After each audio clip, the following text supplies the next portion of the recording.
பாக்குறீங்க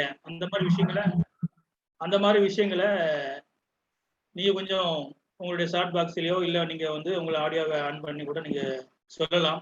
ஏன்னா நீங்க எந்த அளவுக்கு இன்வால்மெண்டா இருக்கீங்களோ அந்த அளவுக்கு தான் நமக்கும் நிறைய விஷயங்கள் வந்து உங்களுக்கு சொல்லிக்கிறதுக்கான ஒரு விஷயம் வந்து இதுல கிடைக்கும். அதனால அந்த விஷயத்தை சொல்லிட்டு அது மட்டும் இல்லாம எங்களுடைய ஃபேஸ்புக் அண்ட் இன்ஸ்டாகிராம் பேஜஸ் நீங்க சப்ஸ்கிரைப் பண்ணி ஃபாலோ பண்ணணும்னு உங்களை கேட்டுக்கிறேன். புதிய தலைமுறை ஃபவுண்டேஷனோடது உங்களுக்கு ஏற்கனவே ஷேர் பண்ணியிருப்பாரு சுரேஷ். அதையும் கொஞ்சம் பண்ணுங்க, நிறைய விஷயங்கள் பண்றோம்.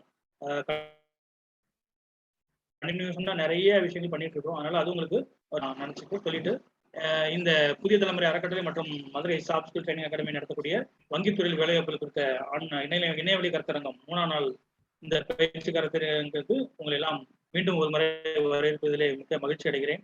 இப்போது நம்மளோடு பயிற்சியாளர் நம்மளுடைய திரு முருகேசன் சார் நம்மளுடைய இருக்கிறார்கள். அவர்கள் இப்போது தங்களுடைய செஷனை தொடங்குவார்கள் என்று கேட்டுக்கொண்டு என்னுடைய நன்றி சார், பேசுகிறேன். Good evening, sir. Good evening, friends. Good evening, sir. So we are entering into the third day. நம்ம எல்லாருக்கும் அதிகமான வேலை வாய்ப்புகளை தரக்கூடிய ஒரு செக்டாரா இன்னைக்கு வந்து பேங்கிங் செக்டார் இருந்துகிட்டு இருக்கு. இந்த பேங்கிங் செக்டார் பாத்தீங்கன்னா அதர் கவர்மெண்ட் சர்வீசஸை விட மோர் ஸ்டேபிள் அப்படின்னு எதை வச்சு சொல்றோம்? மோர் ஸ்டேபிள்னா அதுல வேலைக்கு சேர்ந்தோம் அப்படின்னோம்னா நம்மளுக்கு வந்து நிறைய நாட்களுக்கு கேக்குது இல்லையா சார்? கேக்குது. Okay okay fine.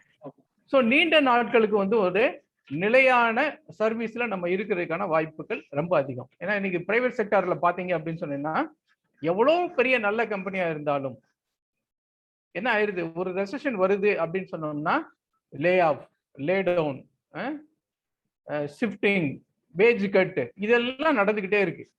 இதெல்லாம் நம்ம காமனா பார்க்கக்கூடிய விஷயங்கள் தான். இந்த கொரோனா பீரியட்ல கூட பாத்தீங்கன்னா நிறைய பெரிய ஆர்கனைசேஷன்ல கூட என்ன பண்ணிட்டாங்க, they have close down their branches, they restricted their staff numbers. இதெல்லாம் நடக்குது. அல்லது பேஜை ரிவைஸ் பண்ணி டவுன் கிரேட் பண்றாங்க. இதெல்லாம் நடந்துகிட்டே வருது. இதெல்லாம் இல்லாம இருக்கக்கூடிய ஒரு சில செக்டார்ல வந்து பேங்கிங் இண்டஸ்ட்ரி ஒரு முக்கியமான இடத்துல இருக்குது. இப்ப அதனாலதான் நிறைய பேர் என்ன யூஸ் பண்றோம், இந்த பேங்கிங் செக்டாருக்குள்ள எப்படியாவது ஒரு வேலை வாய்ப்பு கிடைச்சு நம்ம வந்து என்ட்ரி ஆயிட மாட்டோமா, ஏன்னா நம்மளுடைய லைஃப் வந்து ஒரு கம்ஃபர்டபுளா போய்கிட்டு இருக்கும் அப்படின்றத வந்து எய்ம் பண்ணி தான் நிறைய பேர் இந்த பேங்கிங் செக்டாருக்குள்ள வராங்க. அப்ப இந்த பேங்கிங் செக்டாருக்குள்ள நம்ம வரும் பொழுது நம்ம இது வரைக்கும் பார்த்த மாதிரி நம்மளுடைய ஸ்கில் செட்டை வந்து கொஞ்சம் இம்ப்ரூவ் பண்ணிக்கிட்டோம் அப்படின்னோம்னா நம்ம ஈஸியா இந்த எக்ஸாமினேஷனை பாஸ் பண்ணவும் முடியும். உள்ளுக்குள்ள போனதுக்கு அப்புறம் அந்த பேங்கிங்குள்ள நம்மளுடைய கேரியரை ஸ்டார்ட் பண்ண புரியும். லாங் ஸ்டாண்டிங்கா அந்த பேங்கோட நம்மளால அசோசியேட் ஆகி டிராவல் பண்றதுக்கும் நிறைய வாய்ப்புகள் இருக்குது. அதனாலதான் நம்ம வந்து இந்த பேங்கிங் செக்டாரை வந்து சூஸ் பண்றோம். ரைட். இந்த பேங்கிங் செக்டார் எதை நம்பி இருக்குது அப்படின்னா only on that economic development. ஏன்னா பேங்கிங் செக்டார் எப்போ நல்ல க்ரோ ஆகும் அப்படின்னா only the economy is growing. ஒரு எக்கானமி எப்படி க்ரோ ஆகுதுன்றதை தெரிஞ்சுக்கிறது அப்படின்னா உங்க எல்லாருக்கும் தெரியும் business cycle or economic cycle. கேள்விப்பட்டிருக்கீங்களாப்பா? பிசினஸ் சைக்கிள் அல்லது எக்கனாமிக் சைக்கிள் கேள்விப்பட்டிருக்கீங்களா? கேள்விப்பட்டிருக்கிறோன்றவங்க எஸ்ன்னு சாட் பண்ணுங்க பார்க்கலாம். இன்னைக்கு நிறைய பேர் வந்து கண்டிப்பா ஆன்சர் பண்ணணும் எதிர்பார்க்கிறோம்.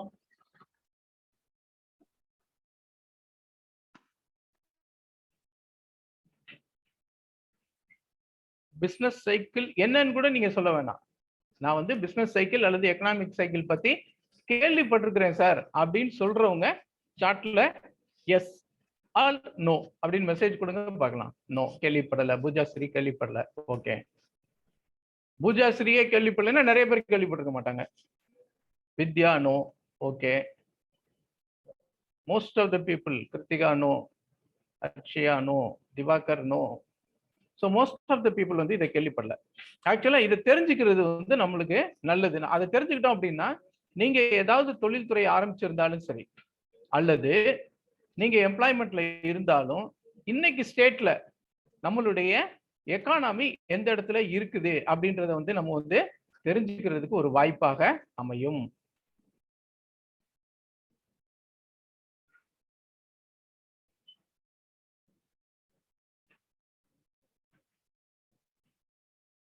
ஷேர் ஆயிருக்கா பாருங்க.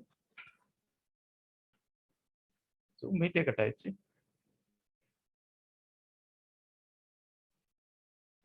ஷேர் ஆயிருக்கா? ஷேர் ஆயிடுச்சு. சரி சார். ஒரு நிமிஷம்.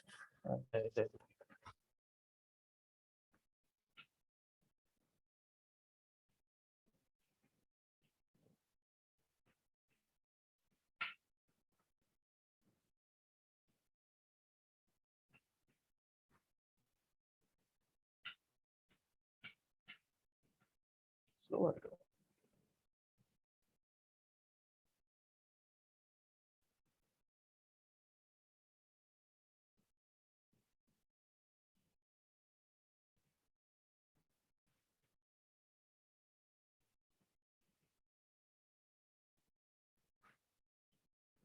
என்னோட ஸ்கிரீன்ல பாத்தீங்கன்னா இப்போ வந்து பிசினஸ் சைக்கிளுடைய stages தெரியுதாப்பா?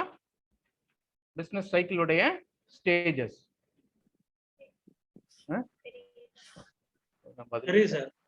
Okay, fine fine. So எப்பெல்லாம் வந்து ஒரு எக்ஸ்பான்ஷன், ஃபர்ஸ்ட் ஸ்டேஜ் என்ன கொடுத்துருக்குறோம்? எக்ஸ்பான்ஷன் அப்படின்னு சொல்லி கொடுத்துருக்குறோம். இந்த எக்ஸ்பான்ஷன் அப்படின்ற ஸ்டேஜ் வரும் பொழுது ஆட்டோமேட்டிக் அந்த கண்ட்ரியோடைய எக்கானமி வளர்ந்துகிட்டு இருக்குது அப்படின்றது அர்த்தம்ப்பா. இந்த நேரத்துல பாத்தீங்க அப்படின்னு சொன்னீங்கன்னா நிறைய புதிய தொழில்கள் அந்த நாட்டுல வந்து ஆரம்பிப்பாங்க. நிறைய புது புது செக்டார்ல வந்து இன்வெஸ்ட்மெண்ட் நிறைய வரும். ரேட் ஆஃப் இன்ட்ரெஸ்டும் கொஞ்சம் கூடுதலா இருக்கும். ஏன் ரேட் ஆஃப் இன்ட்ரெஸ்ட் கூடுது? Because business is growing. Business is growing. Business grow ஆகுறதுனால என்ன ஆகும்? அந்த கண்ட்ரியோட எக்கானமி நடக்கும். அந்த பிசினஸ் செக்டார் க்ரோ ஆக ஆக நிறைய வேலை வாய்ப்புகள் கிடைச்சிக்கிட்டே இருக்கும். இதை இப்படியே கண்டினியூ ஆகிட்டு இருக்குமா அப்படின்னா கண்டினியூ ஆகாது. ஒவ்வொன்றுக்கும் ஒவ்வொரு ஸ்டேஜஸ் இருக்குது. எக்ஸ்பான்ஷன் ஸ்டேஜ் வந்து ஜென்ரலா 5 முதல் 7 வருடங்கள் இருக்கும். 5 முதல் 7 வருடங்கள் வரைக்கும் இந்த எக்ஸ்பான்ஷன் ஸ்டேஜ் வந்து இருக்கும். அதுக்கப்புறம் அது என்ன ஆயிரும்? ஒரு பீக்கை வந்து ரீச் பண்ணிடும். மேக்சிமம் எவ்வளவு வளர முடியுமோ அவ்வளவு வளர்ந்துரும். அது முடிஞ்ச பிறகு again it will go a recession. Recession என்னப்பா? இறங்குறது. எப்படி எக்ஸ்பான்ஷன்ல வந்து பிசினஸ் வந்து நிறைய டெவலப் ஆச்சோ அது மாதிரி ரெசெஷன்ல வந்து business will contract it self. குறைய தொடங்கும் போது என்ன ஆயிரும் அப்படின்னு சொன்னா nobody will borrow money from the bank. ஏன்னா பிசினஸ் வந்து அன்ஸ்டேபிள் ஆயிருச்சு. இந்த டயத்துல இன்வெஸ்ட்மெண்ட் பண்ணணும் அப்படின்னம்னா we may not get bigger income அப்படின்னு சொல்றதுனால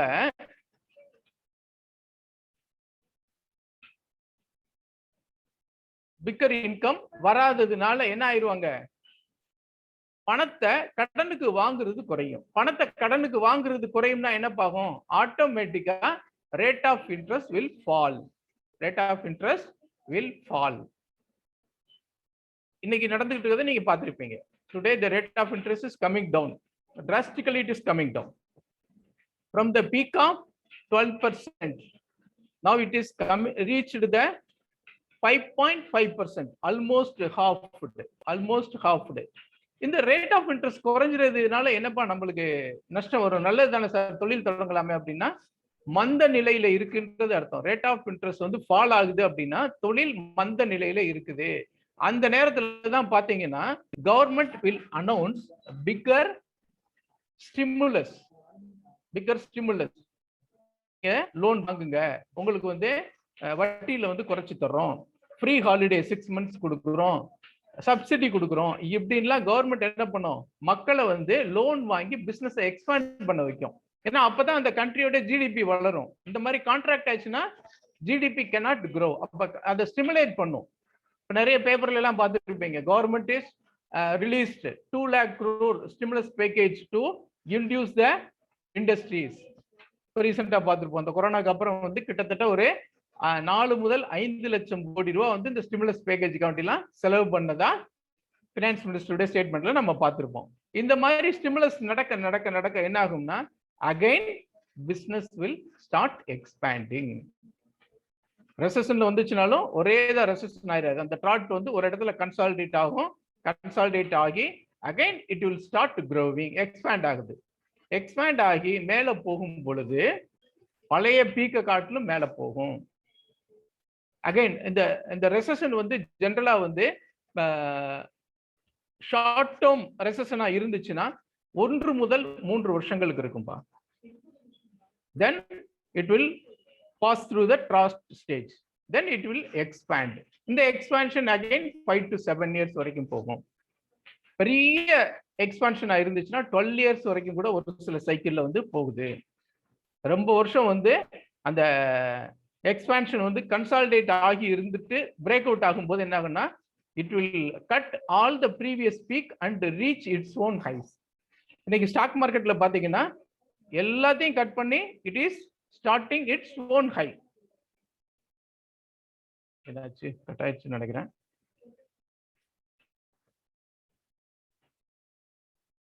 ஸ்டூடண்ட்ஸ் நான் பேசுறது கேக்குதா? கேக்குது சார். கேக்குதா? ஆனா எனக்கு ஸ்கிரீன் கட் ஆயிருக்கு. ஆமா ஆமா தெரியல சார். இல்ல தெரியல சார், அது வந்து ஏதோ பேட் கேட்வே எரர் காட்டுது. ஆனா வாய்ஸ் கேக்குதா? எரர் காட்டுது.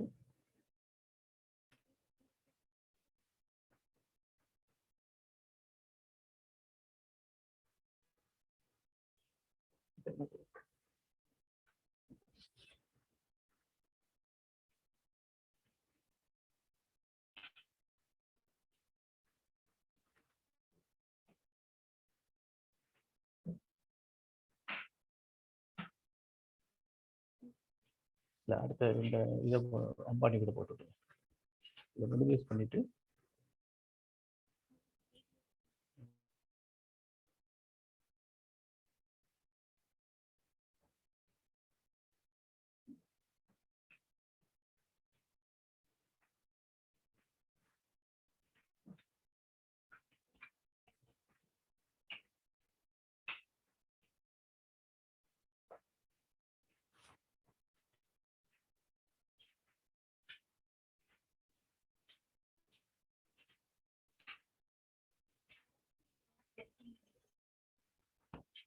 லிங்கா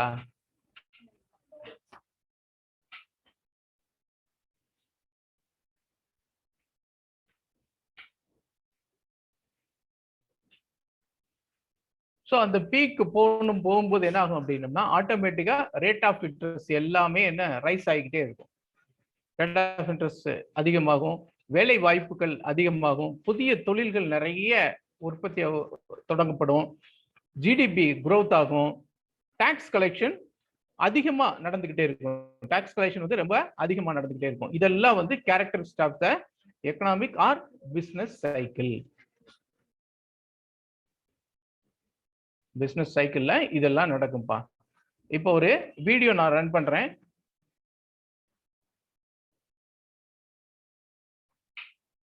ரொம்ப ஸ்லோவா இருக்கு.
ஸோ இந்த ஸ்டோரியில இருந்து என்ன தெரிஞ்சுக்கிட்டீங்க?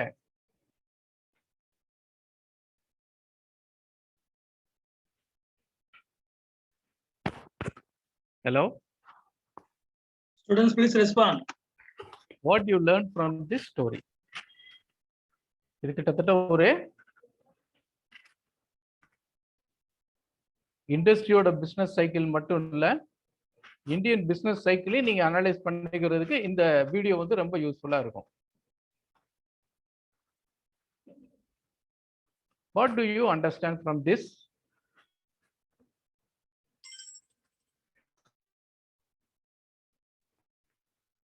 Just சார்ட்ல கொடுங்க. Planning is very must to start business. Okay, fine. Planning இருக்கணும்.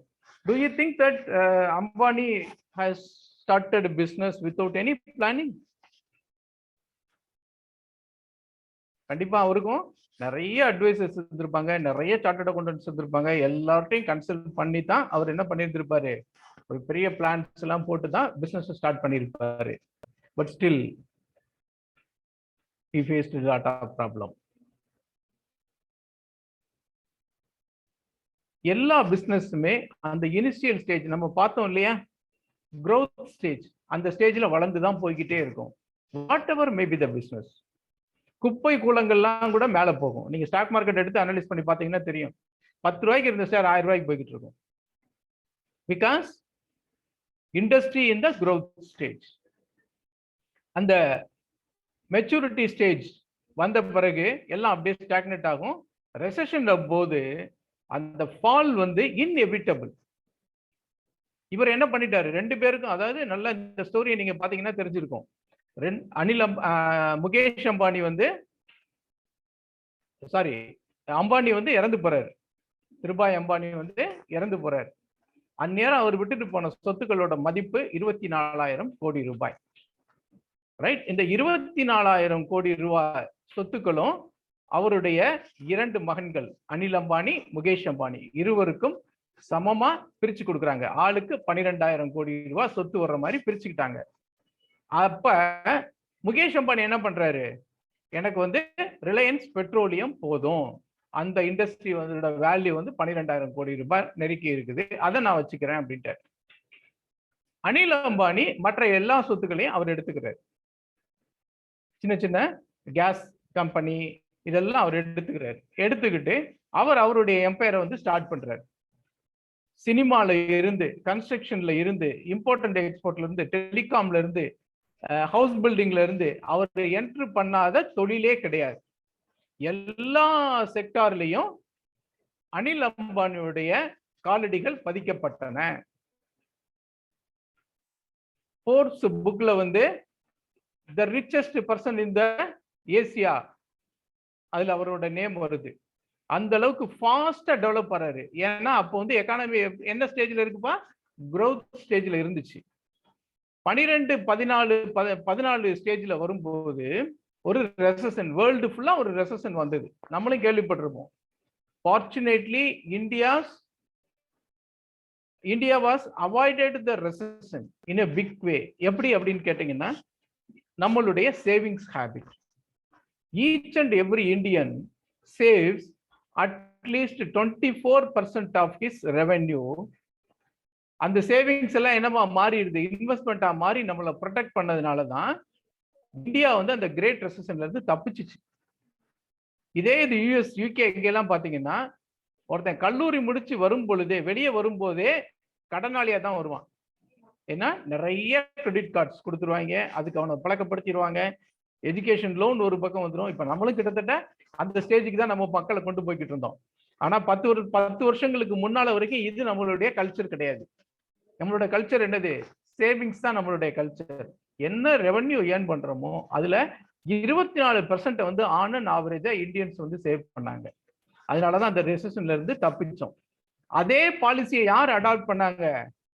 முகேஷ் அம்பானி அடாப்ட் பண்ணியிருந்தார். ரிலையன்ஸ் இண்டஸ்ட்ரீஸை மட்டும் அவரு கான்சென்ட்ரேட் பண்ணாரு, வேற எந்த தொழில்கள்லையும் போகல. நல்லா தெரிஞ்சுக்கோங்க, petroleum industry very very big industry. அதுல அவருக்கு ஆல்ரெடி வச்சிருக்கிறாரு, ஏர்ன் பண்ணிக்கிட்டே இருக்கிறாரு. ஏர்ன் பண்ற எல்லாத்தையும் சர்ப்ளஸஸ் ஃபுல்லா வந்து செக்யூர்டு ரிசர்வ்ஸ்ல வந்து இன்வெஸ்ட்மெண்ட் பண்ணிக்கிட்டே இருக்கிறாரு. ஒன் ஃபைன் மார்னிங், ஒரு 5 வருஷம் 10 வருஷம் கழிச்சு அவருக்கு ஒரு தாட் வருது, அடுத்து நம்ம வந்து இந்த பெட்ரோலியம் துறையை வந்து நம்பிக்கிட்டு இருக்கிறது வந்து தவறான ஒரு முடிவா வந்துருமோ அப்படின்ற அனாலிசிஸ் பண்றாரு. அப்ப அவருடைய அந்த இன்னர் ஃபீலிங்ஸ் என்ன சொல்லுது? Yes, you have to move out of the petroleum industry soon அப்படின்றது அவருக்கு கிடைச்ச அந்த இன்னர் சைட்டுடைய ஒரு ஃபீலிங். உடனே அவர் வந்து உடனே மூடிரல, என்ன பண்றாரு, இந்த இண்டஸ்ட்ரி குரோவும் பண்ணணும், அதே நேரத்துல ஹையர் பிரைஸ்ல நான் வந்து இதுல வந்து ரியலைசேஷனும் பண்ணணும். சைமல்டேனியஸா எனக்கு ஆல்டர்னேட்டா இன்னும் ஒரு சில செக்டார்ஸ்க்குள்ள நான் என்ட்ரி ஆகணும் அப்படின்னு சொல்லிட்டு அனில் அம்பானி மாதிரி நூத்துக்கணக்கான நிறுவனங்களை இவர் திறக்கல. அனில் அம்பானி வந்து ஆட் லேப்ஸ் சினிமா எடுத்தாரு, சினிமா டிஸ்ட்ரிபியூஷன் பண்ணாரு, கன்ஸ்ட்ரக்ஷன் கம்பெனி இருந்தாரு, ரிலையன்ஸ் கேஸ் இருந்தது, ரிலையன்ஸ் எனர்ஜி இருந்தது, எல்லா செக்டாரையும் கால் வச்சாரு. அது மாதிரி பண்ணல. முகேஷ் அம்பானி என்ன பண்றாரு, ஹி ஹஸ் செலக்டட், என்ன பண்றாரு, அடுத்த ரெவென்யூ ஜெனரேஷன் மிகப்பெரிய லெவல்ல வரக்கூடியது வந்து எங்க இருந்து வரும்னு ஃபீல் பண்றாருப்பா, டெலிகாம் செக்டார்ல இருந்து பெரிய லெவல்ல முன்னேற்றங்கள் இருக்கும் அப்படின்றத அவர் ஐடென்டிஃபை பண்றாரு. பண்ணுன உடனே அவர் கம்பெனி ஆரம்பிக்கல, சின்ன லெவல்ல ரிலையன்ஸ் ஜியோக்கு வந்து அலைக்கற்றைகள் எல்லாம் ஒண்ணு திரட்டுறாரு, சின்ன சின்ன ஸ்டேட்ஸ்ல வந்து அதை வந்து எக்ஸ்பெரிமெண்ட் பண்றாரு. எல்லாம் சக்சஸ்ஃபுல்லா வந்ததுக்கு அப்புறமேட்டு தான் they launched massively in the Reliance Jio. Reliance Jio போனை வந்து அடிமட்ட ரேட்ல வந்து ஆஃபர் கொடுக்குறாங்க. அது வரைக்கும் வந்து அந்த செக்டார்ல இருந்த மொனாப்பலியா இருந்த பிஎஸ்என்எல்லா இருக்கட்டும், வோடாஃபோனா இருக்கட்டும், எல்லாருமே காணாம, ஏர்டெல்லா இருக்கட்டும், இவங்கெல்லாம் 300 ரூபாய் ஒரு மாசத்துக்கு சார்ஜ் பண்ணியிருந்தா அப்படின்னா இவங்க வந்து என்ன பண்றாரு, ஃபர்ஸ்ட் 6 months ஃப்ரீ அப்படின்றாரு, அன்லிமிட்டெட் டேட்டா ஃப்ரீ, நைட்டு வந்து எவ்வளவு நாள் யூஸ் பண்ணலாம். அதுக்கப்புறம் நம்மளை எல்லாத்துக்கும் அதுக்கு பழக்கப்படுத்துறாங்க. பழக்கப்படுத்தினதுக்கு அப்புறம் என்ன பண்றாங்க, they are slowly charging 100 rupees 150 rupees சொல்லி சார்ஜ் பண்றாங்க. இந்த மீன் டைம் காம்படிட்டர்ஸ் வர் டைடு. வோடாஃபோன் மெர்ஜ் ஆகுது, இந்த சைட்ல ஏர்டெல் அன்இமேஜினபிள் பட் டெட்டை வந்து சுமக்குது. இன்னைக்கு வந்து ஏர்டெல்லுக்கு மட்டும் கிட்டத்தட்ட வந்து கவர்மெண்ட்டுக்கு மட்டும் செலுத்த வேண்டிய தொகையே 1,15,000 கோடி ரூபான்றாங்க. ஸோ அந்த அளவுக்கு வந்து கடன் சுமையில அடுத்த நிறுவனங்கள்லாம் போகுது. ஆனா ரிலையன்ஸ் ஜியோ மிகப்பெரிய அளவுல சக்சஸ் பண்ணுது. Billions of members are added every year. இப்போ ரெவன்யூ ஏர்னிங் மேக்கிங்ல அது வந்துருது. இந்த பக்கம் என்ன பண்றாரு, ரிலையன்ஸ் ஸ்மார்ட் அப்படின்ற ஒரு நிறுவனத்தை துறைக்கு கிட்டத்தட்ட அமேசான் மாதிரி அதை ஒரு பெரிய நிறுவனம் ஆக்குறதுக்கு உண்டான முயற்சிகளை எடுத்துக்கிட்டு வர்றாரு. இந்த 2 பேருடைய இதையும் கால்குலேட் பண்ணீங்கன்னா இவர் வந்து ரெசஷன் பீரியட்ல அமைதியா இருப்பார். யாரு, முகேஷ் அம்பானி. ரெசஷன் பீரியட்ல பெரிய ரிஸ்க் எதுவும் எடுக்க மாட்டார். growth ஸ்டேஜ்ல he will launch his business in a very bigger way, ரொம்ப பெரிய அளவுல அதை வந்து லான்ச் பண்றது. அப்ப மேக்சிமம் கேபிட்டலைஸ் பண்ணிடுறாங்க. இதுதான் அம்பானியுடைய வெற்றிகளுக்கு காரணம். அப்ப 2 பேருக்கும் 12,000 கோடி ரூபாய் அவங்க ஃபாதர்ட்ட இருந்து வந்தத இவர் எவ்வளவு கடன்ல இருக்காரு? கிட்டத்தட்ட 1.5 லட்சம் கோடி ரூபாய் கடன்ல இருந்துச்சு. அனில் அம்பானியோட குரூப் வந்து 1.5 லட்சம் கோடி ரூபாய் கடன்ல இருந்தது. வேற முகேஷ் அம்பானி வந்து இந்த இது இருந்தது கொரோனா பீரியட்ல மட்டும் by providing his Reliance Industry shares to Saudi Aramco. சவுதியில இந்த வேர்ல்டுலயே வந்து ரிச்சஸ்ட் ஆயில் ஃபீல்டு யார் வச்சிருக்கிறாங்கன்னா சவுதி அரேபியால இருக்கக்கூடிய ஆராம்கோ அப்படின்ற நிறுவனம். இது வந்து சவுதி மன்னர்களுக்கு சொந்தமானது. அந்த ஆராம்கோ நிறுவனம் வந்து என்ன பண்ணுச்சு, இவரோட சைன் பண்ணுது. கிட்டத்தட்ட 5 லட்சம் கோடி ரூபாய்க்கு வந்து ஒரு பர்டிகுலர் பர்சன்டேஜ் ஆஃப் ஸ்டேக்கை வந்து நாங்க எடுத்துக்கிறோம் 5 லட்சம் கோடி ரூபாய் அப்படின்னு சொல்லிட்டு சைன் பண்றாங்க. அதுக்கு பத்தாதுன்னு சொல்லிட்டு இவர் இந்த ரிலையன்ஸ் ஜியோ அதை வந்து ஒரு ஷெல் கம்பெனி மாதிரி வச்சிருந்தாரு இல்லையா, அந்த ரிலையன்ஸ் ஜியோல மட்டும் he received 6 lakh crores by giving private placement to the foreign investors. Foreign இன்வெஸ்டர்ஸுக்கு வந்து நீங்க ரிலையன்ஸ் ஜியோல இன்வெஸ்ட் பண்ணுங்க நல்லா இருக்கும் அப்படின்னு சொல்லி அது மூலமா மட்டும் எவ்வளவு ரிலையன்ஸ் ரிசீவ் பண்றாருப்பா, 6 லட்சம் கோடி ரூபாய் ரிசீவ் பண்றாங்க. இதெல்லாம் வந்து எப்ப நடந்தது? இந்த கொரோனா பீரியட்ல. எல்லா கம்பெனி வந்து சிங்க் ஆகிட்டு இருக்கு. But Ambani is able to collect his golden X, right? அந்த அளவுக்கு வந்து அவர் வந்து கேபபிளா வந்து அந்த பிசினஸ நடத்தினாரு. கிட்டத்தட்ட அட்டிலா அப்படின்னு சொல்லிட்டு மும்பைல 8,000 கோடி ரூபாய்க்கு வீடு கட்டியிருந்தார். எல்லா பத்திரிகையிலையும் ரொம்ப கிரிட்டிசைஸ் பண்ணி கூட போட்டிருந்தாங்க. டாடா, ரத்தன் டாடா கூட இதை கிரிட்டிசைஸ் பண்ணாரு. ஒரு இண்டஸ்ட்ரியலிஸ்ட் வந்து இவ்வளவு பெரிய இன்வெஸ்ட்மெண்ட்டை வந்து ஒரு ஹவுஸ்க்காக செலவு பண்ணணுமான்னு கூட. ஆனா அவருடைய சம்பாத்தியத்துக்கு முன்னால அந்த அமௌண்ட் உண்மை இல்லை. 5 லட்சம் கோடி ரூபாய் வந்து ஒரு வருஷத்துல ஏர்ன் பண்ணக்கூடிய ஆளுக்கு 8,000 கோடி ரூபாயில வீடு கட்டுறது பெரிய விஷயமாப்பா இல்ல, இல்லையா? அப்ப அந்த அளவுக்கு வந்து அவருடைய பினான்சியல் வந்து ஸ்ட்ரென்தன் பண்ணாரு. அதே நேரத்தில் இந்த சைட்ல அம்பானி இவர் என்ன பண்ணிட்டாரு, அனில் அம்பானி 1.5 லட்சம் கோடி ரூபாய் கடன் சுமையை கொண்டு போயிட்டார். இதுதான் சக்சஸ்ஃபுல் ஆண்டர்பிரனருக்கும் ஃபெயிலியர் ஆகக்கூடிய ஒரு ஆண்டர்பிரனருக்கும் இருக்கக்கூடிய வித்தியாசம். அப்ப நீங்களும் லோன் கொடுக்குறீங்க அப்படின்னா எப்படி பார்க்கணும்? whether the person has the capability to repay the loans. அவர் வந்து ஏதாவது ஒரு குறிப்பிட்ட தொழில முறையா பயன்படுத்தி செலவு பண்றாரா, அல்லது வேற வேற லாஸ் மேக்கிங் இண்டஸ்ட்ரிக்கு இந்த லோன்ஸ் எல்லாம் டைவர்ட் பண்றாரா அப்படின்றத அனலைஸ் பண்ணணும். ஜஸ்ட் ஃபேஸ் வேல்யூல இவர் கொடுக்குற கொலாட்ரல் வந்து சரியா இருக்குது அதனால லோன் கொடுக்குறோம் அப்படின்ற லோன்ஸ் எல்லாம் மாட்டிக்கிடுது. அப்ப அந்த நம்மகிட்ட வாங்கக்கூடிய அந்த லோனை இவர் வந்து முறையா பயன்படுத்துறாரா அப்படின்றதையும் நம்ம பார்க்கும் பொழுதுதான் நம்மளாலையும் கம்ஃபர்டபுளா லோன் கொடுத்து கலெக்ட் பண்ண முடியும். அல்லது விஜய் மல்லையா மாதிரி எல்லாமே என்பிஏ ஆகி போறதுக்கு உண்டான வாய்ப்புகள் இருக்கு. இந்த இவங்கெல்லாம் நிறைய பேர் ஓடி போறாங்க அதெல்லாம் சொல்றாங்களப்பா, இதெல்லாம் நீங்க பாத்தீங்கன்னா மிஸ் அப்ராப்ரியேஷன் ஆஃப் ஃபண்ட்ஸ். இது பேங்கர்ஸுக்கு தெரியாம இருக்குன்னு நினைக்கிறீங்களா? தெரியும், ஓரளவுக்கு தெரிஞ்சுதான் லோன் கொடுத்துருப்பாங்க. Because of that face value என்ன வந்தாலும் அவர் வந்து மேனேஜ் பண்ணி கொடுத்துருவாரு அப்படின்னு அவங்களுக்குள்ள ஒரு நம்பிக்கை. ஆனா இந்த ரெசெஷன்ல நம்மளுடைய அந்த அதீத நம்பிக்கைகள்லாம் போயிட்டு போயிடும், சக்சஸ் ஆகாது. ஸோ எல்லாருக்குமே அது வந்து ஒரு பெரிய லெசனா அமைஞ்சிடும். அதனால யாருக்கு லோன் கொடுத்துறதா இருந்தாலும் நம்ம என்னப்பா செய்யணும்? we have to follow the norms. என்ன நார்ம்ஸ் கொடுத்துருக்குது பேங்க்ல வந்து கிளியரா கேட்டுப்பான், என்ன பர்பஸ்க்காக இந்த லோன் வாங்குறீங்க, அந்த பர்பஸ்க்கு அவர் பயன்படுத்த போறாரான்றதை நம்ம வந்து ரீகன்ஃபார்ம் பண்ணிக்கணும். கூடால இன்ஸ்பெக்ஷன் போகணும்னா போகணும். whether it has been properly utilized and you have to secure that it is not being misappropriated. Right. So இது ஒரு எக்கானமியோடைய ஸ்டேட்டஸ் எப்படி வந்து க்ரோ ஆகுது, ஃபால் ஆகும் போது என்னென்ன நடக்குது. இந்த 2 எக்ஸாம்பிளை வச்சு நான் வந்து உங்களுக்கு இந்தியால ஜென்ரலா நடக்கிறத வந்து உங்களுக்கு எக்ஸ்பிளைன் பண்ணியிருக்கிறேன். ரைட். இப்ப சார் சொன்ன மாதிரி ஒரு இன்டர்வியூக்கு போறோம். இந்த இன்டர்வியூக்கு போகும்போது உங்கள்கிட்ட முதல்ல கேட்கக்கூடிய ஒரு கேள்வி என்னவா இருக்கும் தெரியுமா? Sir, tell about your self, உங்களை பத்தி சொல்லுங்க அப்படின்னு சொல்லுவாங்க. அப்படி கேட்ட உடனே நீங்க என்னப்பா சொல்லுவீங்க பதில்? Can you chat it? Chat மெசேஜ்ல போட முடியுமா? இன்டர்வியூக்கு போறீங்க, ஒரு பேங்க் மேனேஜர் இன்டர்வியூக்கு போறீங்க, போன உடனே டெல் அபவுட் யுவர் செல்ஃப் அப்படின்னு சொல்லி கேட்குறாங்க. அதுக்கு நீங்க என்ன பதில் சொல்லுவீங்க? Very good. Name.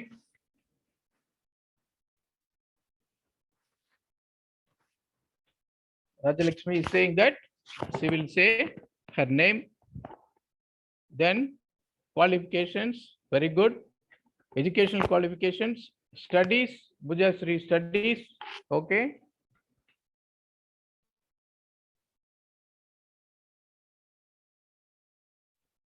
Where?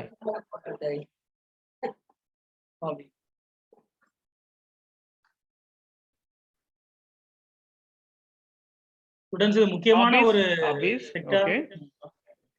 Interview Hobbies. முக்கியமான sector. ஏன்னா உங்க காலேஜ்லயே உங்களுக்கு வந்து எப்படி இன்டர்வியூ ஃபேஸ் பண்ணணுன்றதை சொல்லி கொடுத்துருப்பாங்க. நீட்டா பேண்ட் ஷர்ட் போட்டு போகணும், ஷூலாம் பளபளன்னு இருக்கணும், டை கட்டிட்டு போகணும், கேன் ஐ கம் சார் அப்படின்னு சொல்லணும். இதெல்லாம் ஓகே. இதை தாண்டி உள்ள போன உடனே உங்களை பத்தி சொல்லுங்கன்ன உடனே ஜென்ரலா நம்ம சொல்லக்கூடியது இதுதான். அவங்களுடைய பேர் நம்ம ஸ்டூடெண்ட்ஸ் எல்லாம் சொல்லியிருக்காங்க, குவாலிஃபிகேஷன், ஸ்டடீஸ், ஹாபிஸ். நல்லா யோசிச்சு பாருப்பா. இது எல்லாமே உன்னோட ரெஸ்யூம் ஒரு கையில இருக்குமா? இன்டர்வியூ ஒரு கையில கண்டிப்பா உன்னோட ரெஸ்யூம் இருக்கும். ஏன்னா பிரிலிமினரி எழுதி, மெயின்ஸ் எழுதி, உன்னை ஷார்ட் லிஸ்ட் பண்ணி தான் உனக்கு இன்விடேஷன் வந்திருக்கு இன்டர்வியூக்கு வாங்கன்னு சொல்லிட்டு. அது போக அடிஷனலா நீயும் வந்து கையில ஒரு ரெஸ்யூம் கொண்டு போய் அவர் கையில வர கொடுத்துருப்ப. அப்போ அவர்கிட்ட இருக்கிற இன்ஃபர்மேஷனே அவர் கேட்பாரு. அப்போ அவன்கிட்ட திருப்பி எதுக்காண்டி அவர் கேட்கணும்? they very well know what is your name, very well know your qualification, what are all your hobbies, what is your father name, your address, everything they know. அப்ப எதுக்காண்டி அந்த கொஸ்டின் கேட்கறாங்க? கொஞ்சம் யோசிச்சு பாருங்க.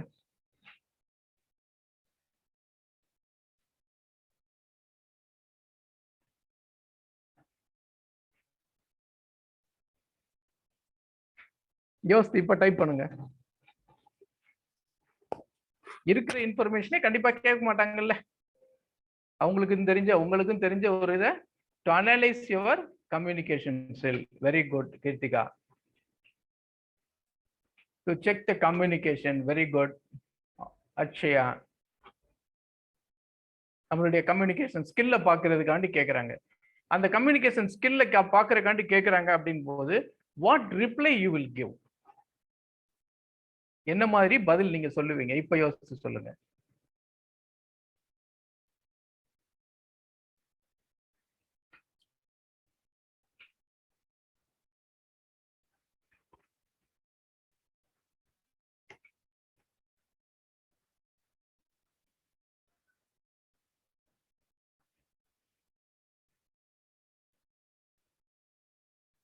ஸோ நேம் தெரிஞ்சிருக்கு, degree என்ன படிச்சிருக்கோம் தெரிஞ்சிருச்சு, அட்ரஸ் என்ன தெரிஞ்சிருக்கு, எந்த காலேஜ்ல இருந்து நம்ம படிச்சிருக்கோம் சொல்லி தெரியும், நம்ம மார்க்ஸ் என்னன்றது தெரியும், நம்ம ஸ்கூல்ல எந்த ஸ்கூல்ல படிச்சோம்ன்றது உங்களுக்கு தெரியும். அவங்களுக்கு தெரியாதது என்னப்பா? உங்களுடைய பிஹேவியர், உங்களுடைய extra knowledges, your interest on banking sector. ஏன்னா நான் எடுக்க போறது எந்த துறைக்கு நான் உங்களை எடுக்க போறேன்? பேங்கிங் செக்டாருக்கு உங்களை நான் எடுக்க போறேன். இந்த துறையில உங்களுக்கு என்ன மாதிரியான இன்ட்ரெஸ்ட் இருக்குது, என்ன மாதிரியான ஸ்கில் செட்டை நீங்க அடிஷனல் ஸ்கில் செட்டா வச்சிருக்கிறீங்க அப்படின்றத தான் தெரிஞ்சுக்கிறதுக்காண்டி தான் அவங்க வந்து உங்களை பத்தி கேட்குறாங்க. அப்படி கேட்கும்போது நீங்க என்ன சொல்லணும் அப்படின்னா, ஃபர்ஸ்ட் டே நம்ம பார்த்தோம் இல்லையா, என்னப்பா பார்த்தோம்? ஸ்வாட் analysis, your strength, weakness, opportunities and threats பார்த்தோமா? அதுல அதை ரீகலெக்ட் பண்ணிக்கோங்க. அதை ரீகலெக்ட் பண்ணிக்கிட்டு you go to say that sir I am very much interested in banking. Recently I have submitted a paper on Indian banks not performing assets. What are all the why people are avoiding payment to the banks?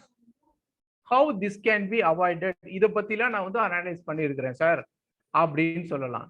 Otherwise, I am very passionate in sales. I can bring more new customers to your bank. அப்படின்றது உங்களுடைய ஆன்சராக இருக்கலாம். I am very passionate about technological innovations. So I can make all your customers, all our branch customers to adopt recent technologies which will lead to cost saving to the banks.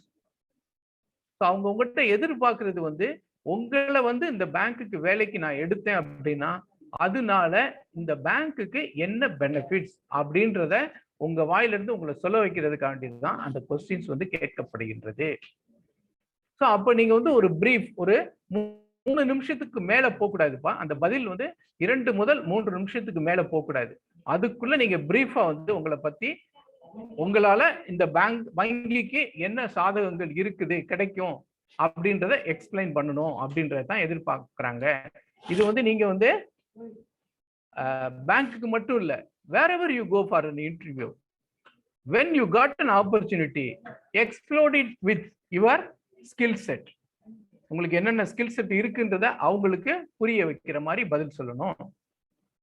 அதே நேரத்துல அந்த skill செட்டினால உங்களை recruit பண்றவங்களுக்கு என்ன benefits இருக்குது, என்ன benefit கிடைக்கும் அப்படின்றதையும் நம்ம வந்து அவங்களுக்கு வந்து எக்ஸ்பிளைன் பண்ணணும். எக்ஸ்பிளைன் பண்ணும் பொழுதுதான் அவங்களுக்கு வந்து உங்க மேல வந்து ஒரு நல்ல அபிப்பிராயம் உண்டாகும். அதுக்கப்புறமேட்டு தான் அடுத்த டாபிக்ஸ்குள்ள உங்களை கொண்டு போவாங்க.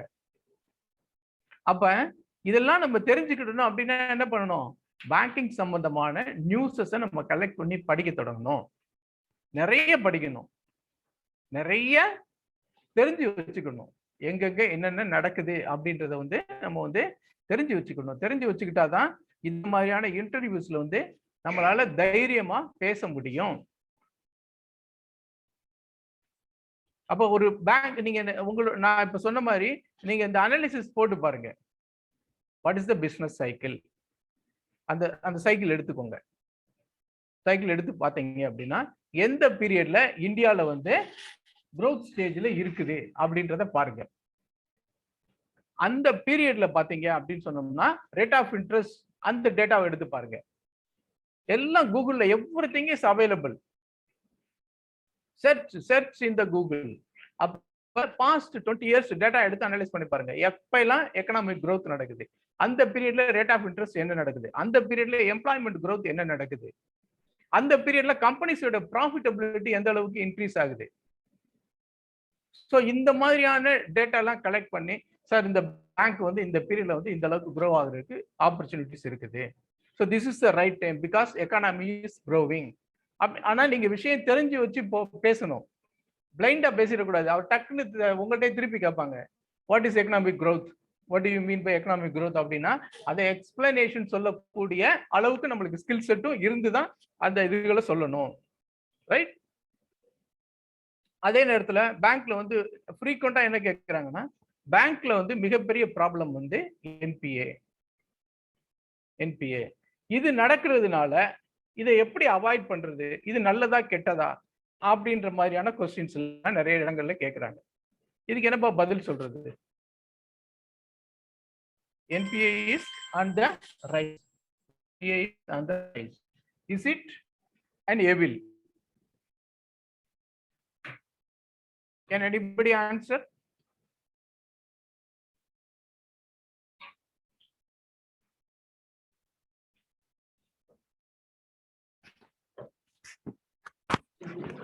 கேக்குதாப்பா நான் பேசுறது?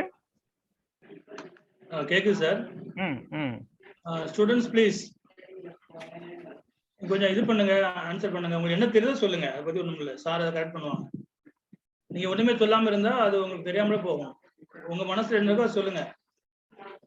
சாட் பாக்ஸ்ல இது பண்ணுங்க, மெசேஜ் இது பண்ணுங்க. இப்போ வந்து லைவ் செஷன் வச்சுக்கோங்க. நேரடியா நம்ம நடத்துற ப்ரோக்ராம்னா உங்க எல்லாரையும் ஆக்டிவ் பண்ணிட முடியும். பட் இது வந்து ஒரு வெர்ச்சுவல் கிளாஸ் ரூம். ஸோ நீங்களா ஆக்டிவேட் பண்ணிக்கிட்டா தான் உண்டு. நாங்க கேட்கக்கூடிய கொஸ்டின் மூலமா நீங்க தான் உங்களை ஆக்டிவேட் பண்ணிக்கணும். எப்படி ஆக்டிவேட் பண்ண முடியும்? Only by participation. It is right or not, that is different. First thing is you go to participate.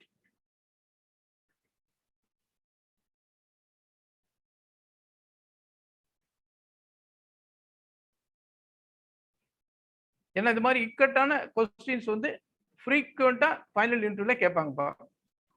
அப்ப நீங்க என்ன சொல்லணும்? Bujasri, the question repeat as the it was question. Yes, yes. Okay, repeat the question கேக்குறேங்க. All the Indian banks are facing the problem of not performing assets. Is it an evil? அப்படின்னு உங்கள்கிட்ட question கேக்குறாங்க.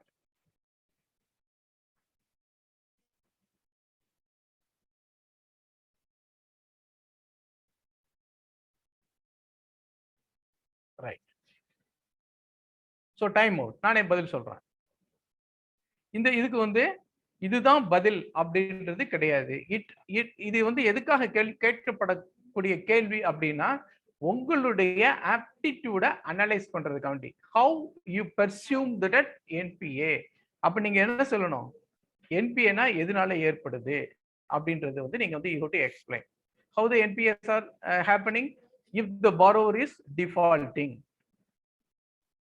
If the borrower is defaulting his repayment for more than 90 days, this will be treated as a non-performing asset.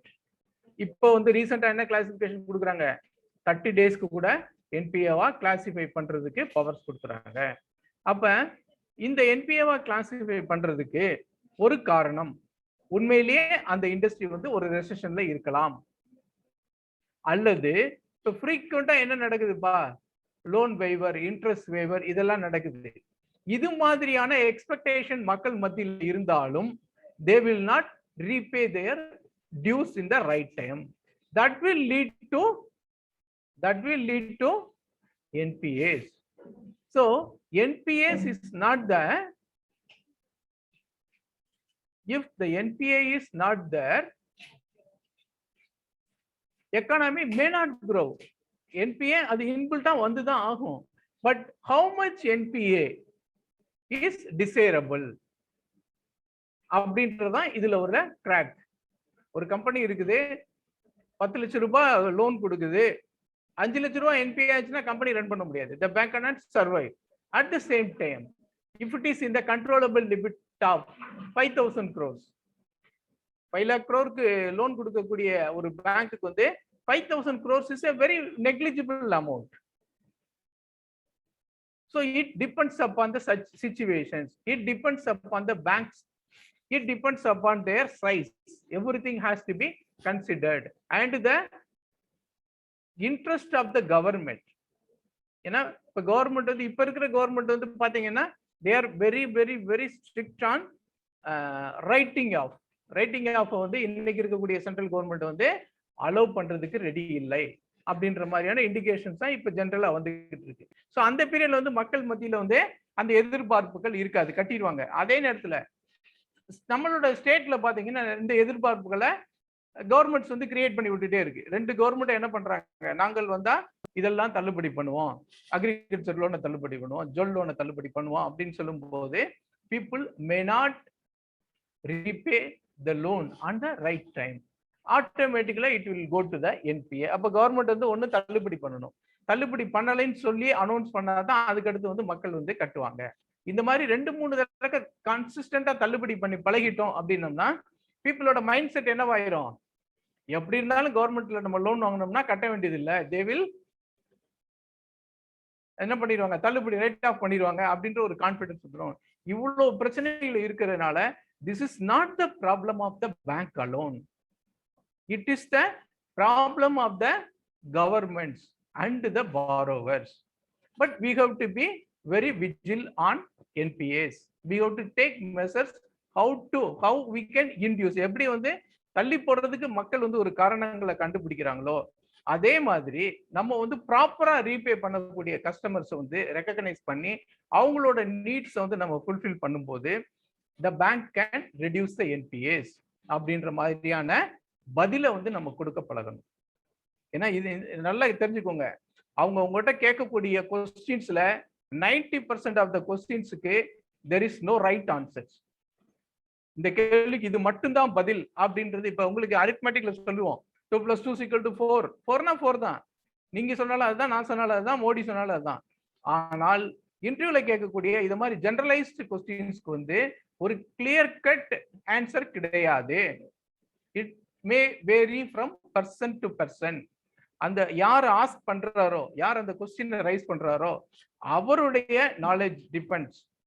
யாரு பதில் சொல்றாங்க, உங்களுடைய skill set என்னவோ அதுக்கு தகுந்த பதில தான் நீங்க சொல்ல போறீங்க. அவருக்கு தெரிஞ்ச நாலேஜை வச்சு உங்களுடைய ஸ்கில் செட்டை டெஸ்ட் பண்றாரு, அவ்வளவுதான். அதுல எல்லா கேள்விகளுக்கும் இதுதான் fundamental. They are testing your skill set and your behaviour.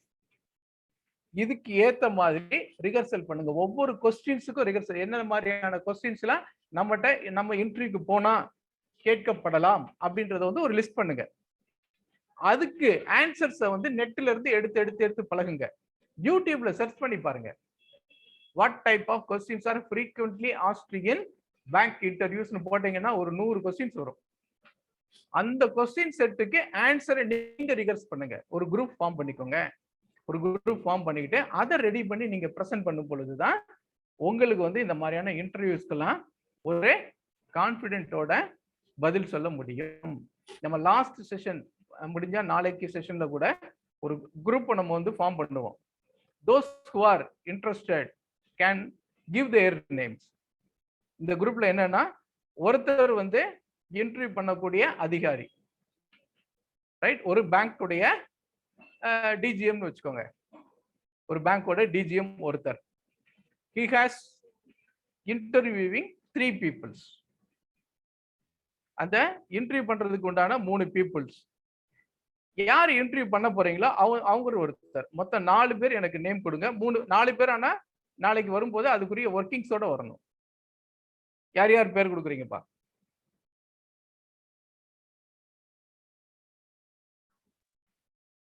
Students வந்து ரொம்ப முக்கியமானது. இன்டர்வியூல வந்து நீங்க ஃபேஸ் பண்ணக்கூடிய சேலஞ்சஸ் எல்லாத்தையுமே நம்ம ஓவர் கம் பண்றதுக்கு சார் சொல்றாங்க. ஸோ ஒரு 4 பேர் ஒரு குரூப்பா ஃபார்ம் பண்ணி ஒரு ஜென்ரலா இன்ட்ராக்ஷன் பண்ணும்போது தான் அதோடைய இது என்னங்கிறது மற்றவங்களுக்கு தான் தெரியும்.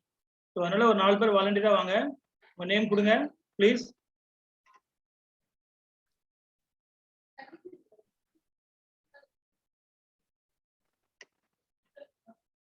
நீங்களா பேர் கொடுக்கலன்னா நாங்களா உங்க பேர் சொல்லிடுவோம்.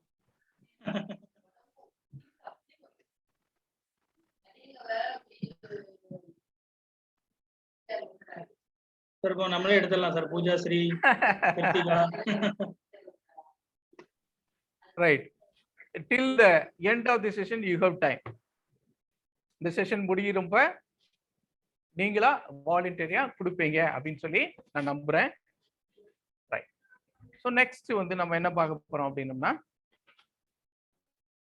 இந்த ஐபிபிஎஸ் உடைய நோட்டிபிகேஷன்ஸ் அண்ட் ஸ்டேட். இன்னைக்கு வந்து நம்ம பார்க்க போறது வந்து ஸ்டேட் பேங்க் ஆஃப் இந்தியாவுடைய நோட்டிபிகேஷன்ஸ்ல என்ன மாதிரியான எதிர்பார்ப்புகள் இருக்குது.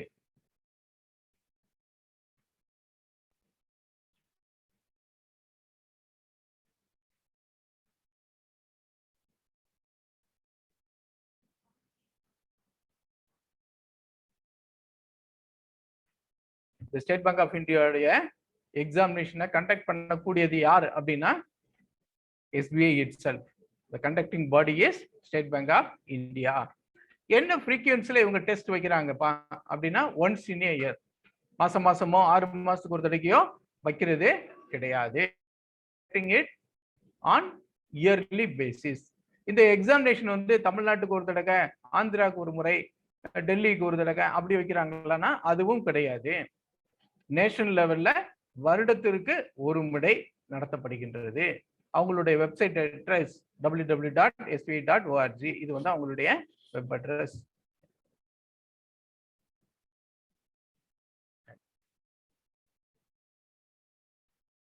இந்த எக்ஸாமினேஷன்ஸ்ல ப்ரிப்பரேஷன் பண்ணணும் அப்படின்னா ஃபர்ஸ்ட் வந்து நம்ம அந்த எக்ஸாமினேஷனுக்குள்ள என்ன மாதிரியான பேப்பர்ஸ் வச்சிருக்கிறாங்க, என்ன ஸ்டாண்டர்ட்ல கேட்குறாங்க அப்படின்றத முதல்ல தெரிஞ்சுக்கணும். நான் முதல்ல சொன்ன மாதிரி arithmetic, reasoning, banking awareness, English, computer skill. இந்த 5 தான் நமக்கு.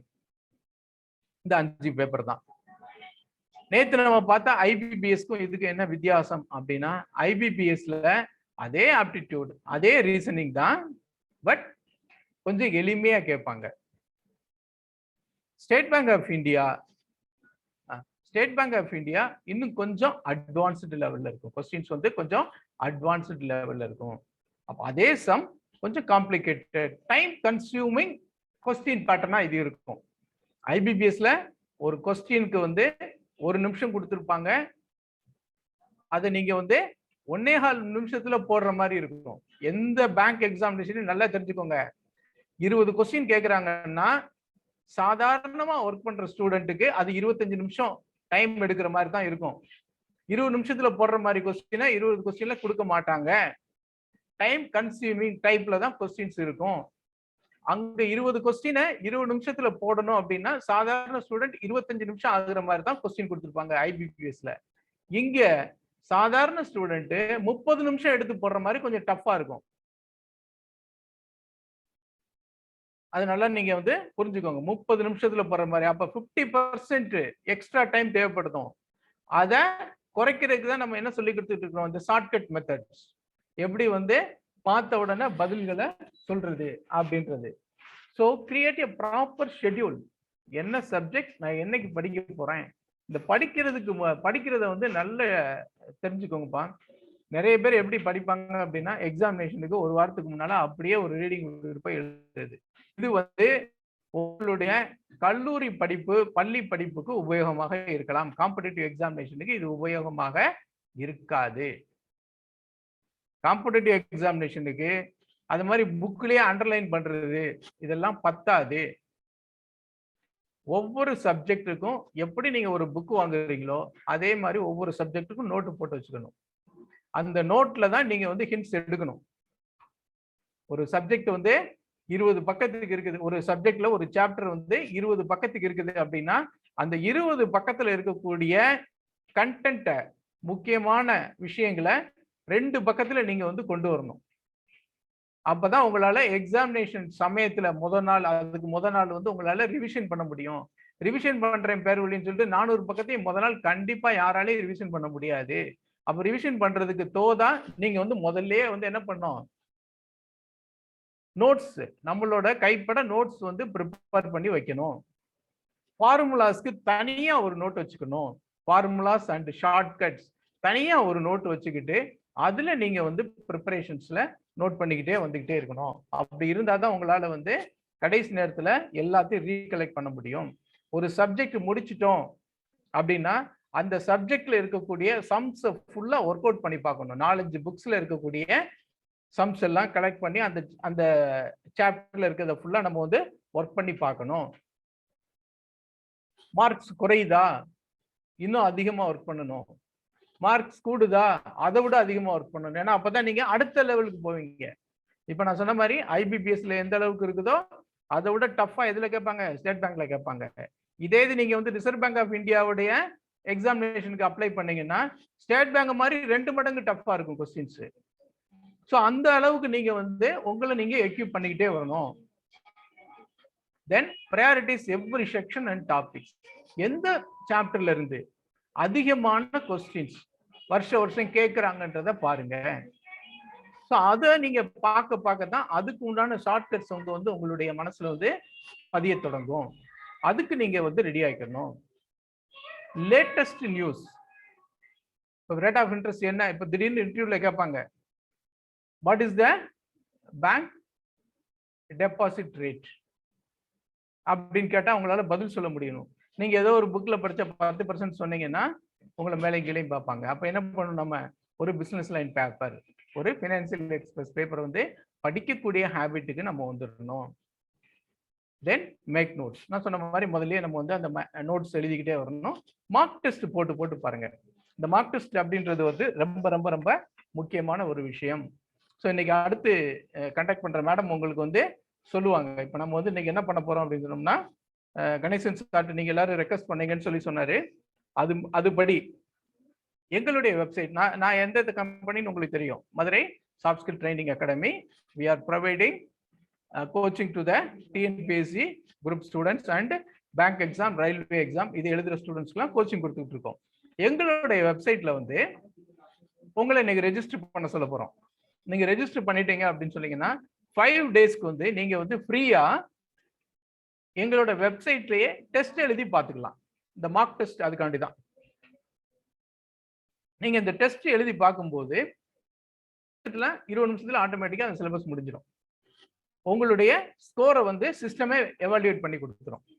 எது கரெக்ட் ஆன்சர்ன்றதையும் தெரிஞ்சு கொடுத்துரும்.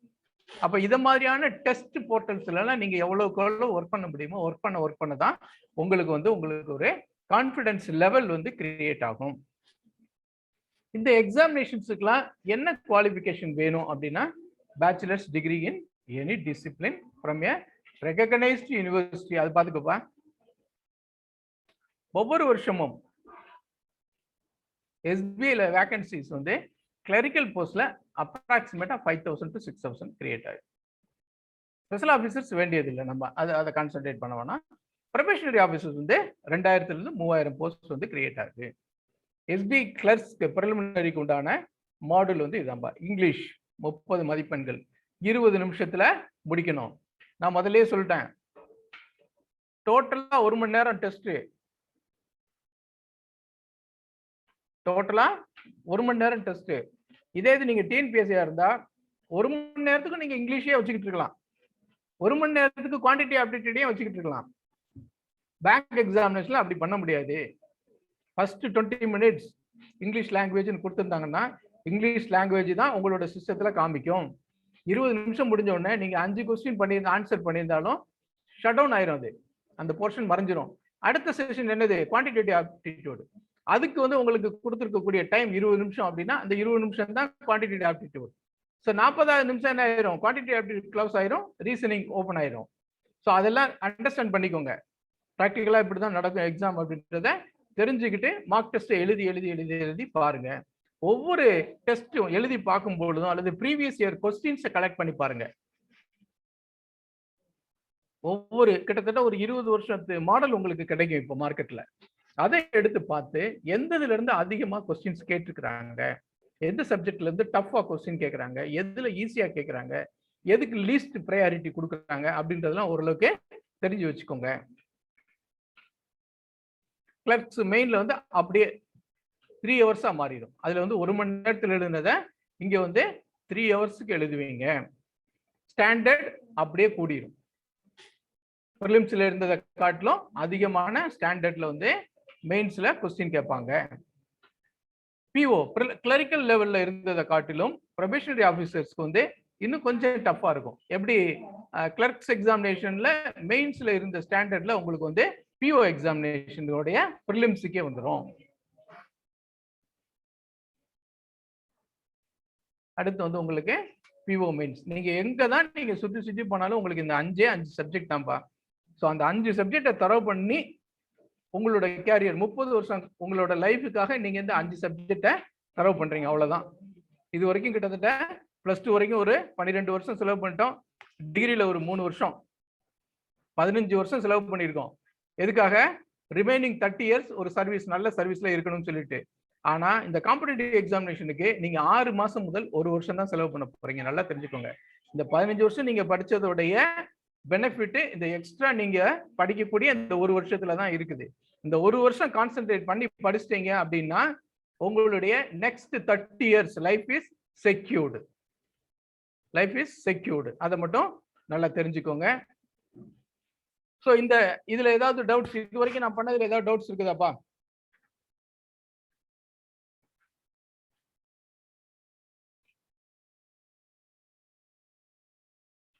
இது இல்லைன்னா நம்ம அடுத்த சப்ஜெக்ட். ஏதாவது டவுட் இருந்தா கேளுங்கம்மா ப்ளீஸ். இப்பெல்லாம் சார் எடுத்திருக்காங்க, ஒரு டவுட் கூட இல்லாம இருக்கா? என்ன இன்டர்வியூ பத்தி சொல்லியிருக்கிறாங்க, ஸ்டேட் பேங்க் எக்ஸாம் பத்தி சொல்லியிருக்காங்க, பிசினஸ் சைக்கிளை பத்தி சொல்லியிருக்காங்க, நிறைய விஷயங்களை நீங்க மட்டும் ஷேர் பண்ணியிருக்காங்க சார். ஏதாவது சந்தேகங்கள் இருக்கா? இல்லைன்னா இன்னும் தெளிவு, இன்னும் கொஞ்சம் கிளியரா அதை பத்தி எனக்கு புரியல சார், இன்னும் கொஞ்சம் தெளிவா அப்படின்ட்டு. No doubts Prashanth. நோ டவுட்ஸ்னா 2 விஷயம் எனக்கு ஞாபகத்துக்கு வருது பிரசாந்த். ஒண்ணு எனக்கு எல்லாமே புரிஞ்சிச்சு சார் அப்படின்ற ஸ்டூடெண்ட்ஸ்க்கு வந்து எந்த டவுட்டும் வராது. எனக்கு எதுவுமே புரியலையா நீ சொன்னதுல, அந்த ஸ்டூடெண்ட்டுக்கு டவுட்டே வராது. நீ எந்த கேட்டகரி இப்ப sir? First category. Very nice. Okay.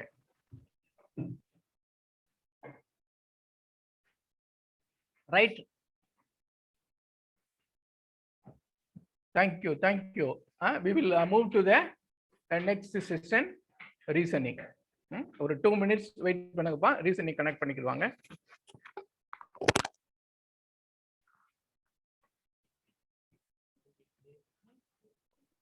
Thank you, sir.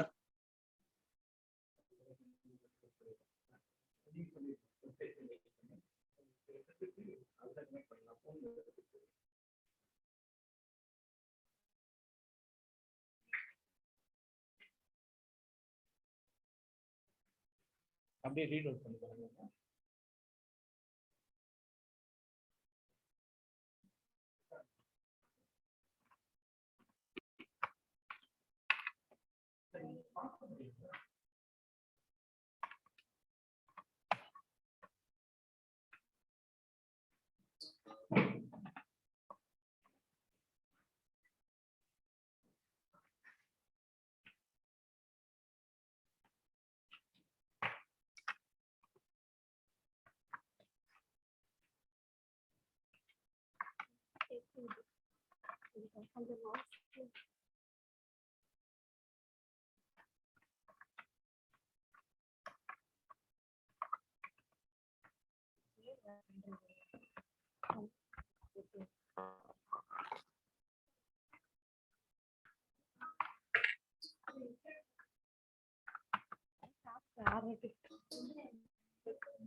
எனக்கு இங்க வேலைக்கு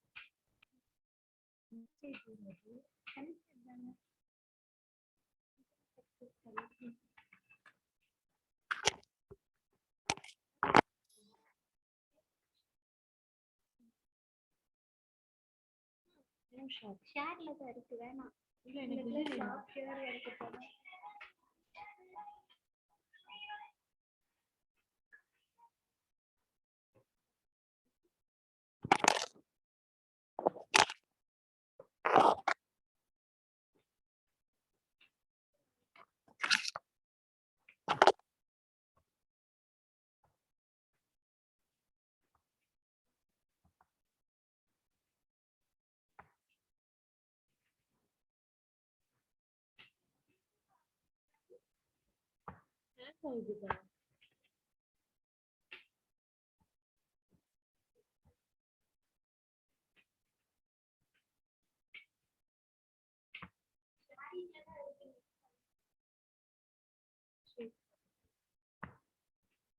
பெயிண்ட் டு வேர்ட் ஃபைல் மட்டும் ஓபன் பண்ணுங்க.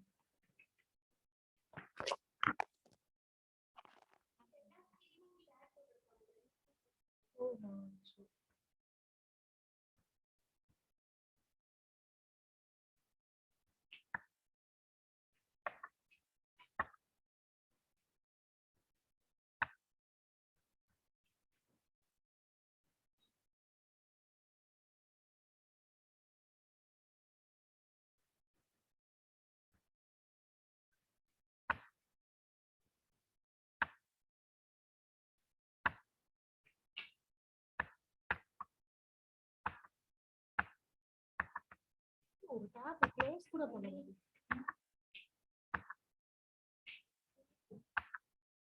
அக்கா இது மட்டும் க்ளோஸ் பண்ணி விடுங்கக்கா.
கேம் ஆன்ல தான் இருக்கா? கேம் தெரியல.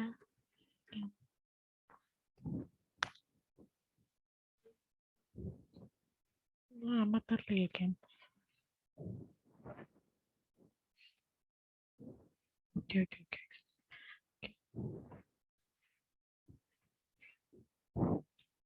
So good afternoon every one. So அப்போ சோஃபார் வந்து நேற்று நம்ம என்ன பார்த்தோம், ஆப்டிடியூட் செக்ஷன்ஸ் வந்து பார்த்துக்கிட்டு இருந்தோம். ஓகேங்களா? ஸோ இப்போ இன்னைக்கு வந்து அதே மாதிரி டாப் 5 ரீசனிங் எபிலிட்டி. ஓகேங்களா? ஸோ அப்போ நம்ம வந்து ப்ரிலிம்ஸ் லெவலில் தான் எல்லாமே நம்ம பார்த்துக்கிட்டு இருக்கோம். ஓகேங்களா? So top 5 reasoning ability. So எப்படி நான் வந்து ஆப்டிடியூட்ல வந்து இது மாதிரி வந்து சிம்பிளிஃபிகேஷன், அப்புறம் வந்து time and work, quadratic equation, இது மாதிரில வந்து நம்மளுக்கு வந்து பேசிக்ஸ்ல இருந்து கேட்பாங்க.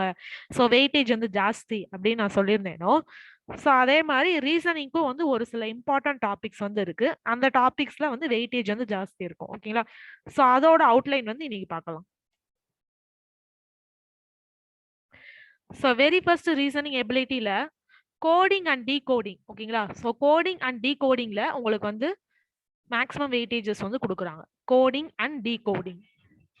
அதுக்கப்புறம் பார்த்தோம் அப்படின்னா கோடிங் அண்ட் டீகோடிங். ஸோ இதுல வந்து கோடிங் அண்ட் டீகோடிங்ல மேக்ஸிமம் வந்து 5 கொஸ்டின்ஸ் வந்து கேட்டுருவாங்க எப்பயுமே. அடுத்து பிளட் ரிலேஷன். ஸோ பிளட் ரிலேஷன்ன்றது ஒன்றும் இல்லை, நம்மளோட டே டு டே லைஃப்ல நம்மளோட நெய்பர்ஹுட்ல இருக்கிற ரிலேஷன்ஸ்லாம் நம்ம எப்படி இது பண்ணுவோம்.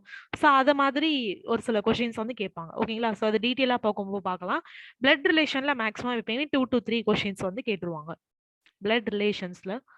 அடுத்து ரொம்ப ரொம்ப முக்கியமானது ஆல்ஃபா நியூமரிக் சீரீஸ். ஓகேங்களா? ஸோ ஆல்ஃபா நியூமரிக் சீரீஸ்ல இருந்து எப்பயுமே வந்து ஒரு 4 to 5 கொஸ்டின்ஸ் வந்து கேட்டுருவாங்க. ஓகேங்களா?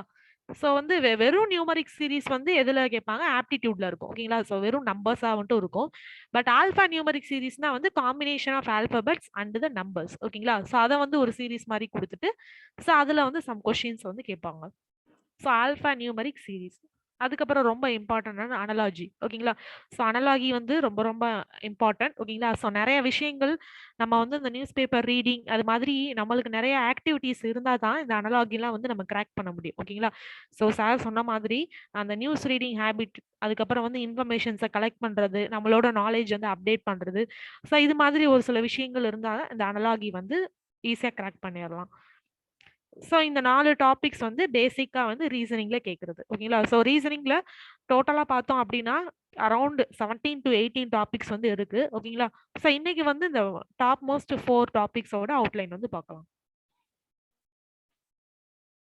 ஸோ இப்போ very first reasoning ability coding and decoding. ஓகேங்களா? ஸோ அப்போ இந்த கோடிங் அண்ட் டீகோடிங் போறதுக்கு முன்னாடி ஒரு விஷயம் வந்து நல்லா தெரிஞ்சுக்கணும். ஓகேங்களா?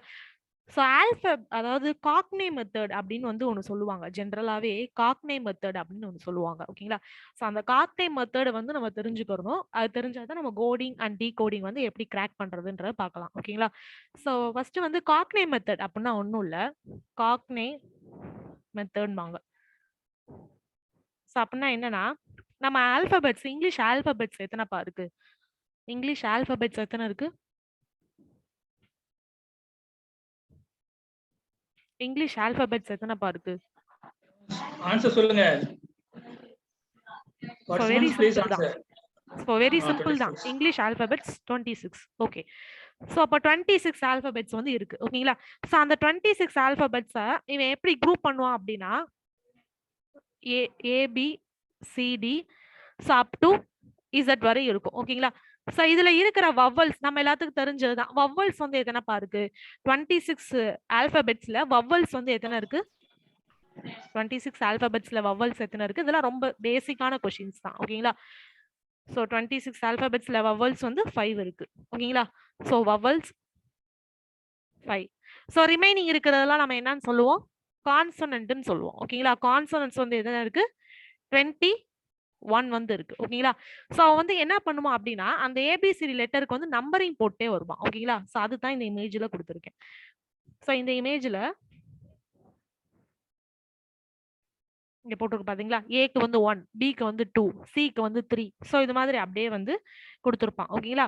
ஸோ இப்படி வந்து ஒரு ரேஞ்ச். அதுக்கப்புறம் பார்த்தோம்னா இங்கிட்டு இருந்து 14, 15, 16, 17. ஸோ இப்படியும் குரூப் பண்ணியிருப்பான். ஒரு சில நேரங்கள்ல பாத்தீங்க அப்படின்னா ரிவர்ஸாவும் குரூப் பண்ணியிருப்பாங்க. ஓகேங்களா? ரிவர்ஸானா ஃபார் எக்ஸாம்பிள் இங்க என்ன போட்டிருக்கோம்? ஏக்கு 1, பிக்கு 2 அப்படி போட்டிருக்கோம்.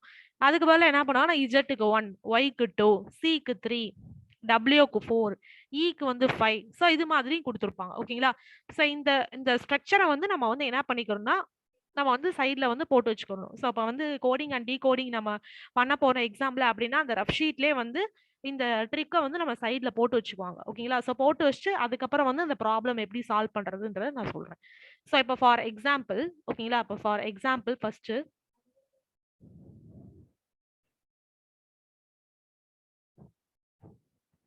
ஸோ இப்போ ஃபார் எக்ஸாம்பிள் ஸோ இப்போ இங்க வந்து என்ன கொடுத்துருக்காங்க? நில் அப்படிங்கிற வேர்டை வந்து எப்படி கோட் பண்ணியிருக்காங்கன்னா NIL அப்படிங்கறத எப்படி கோட் பண்ணிருக்காங்க?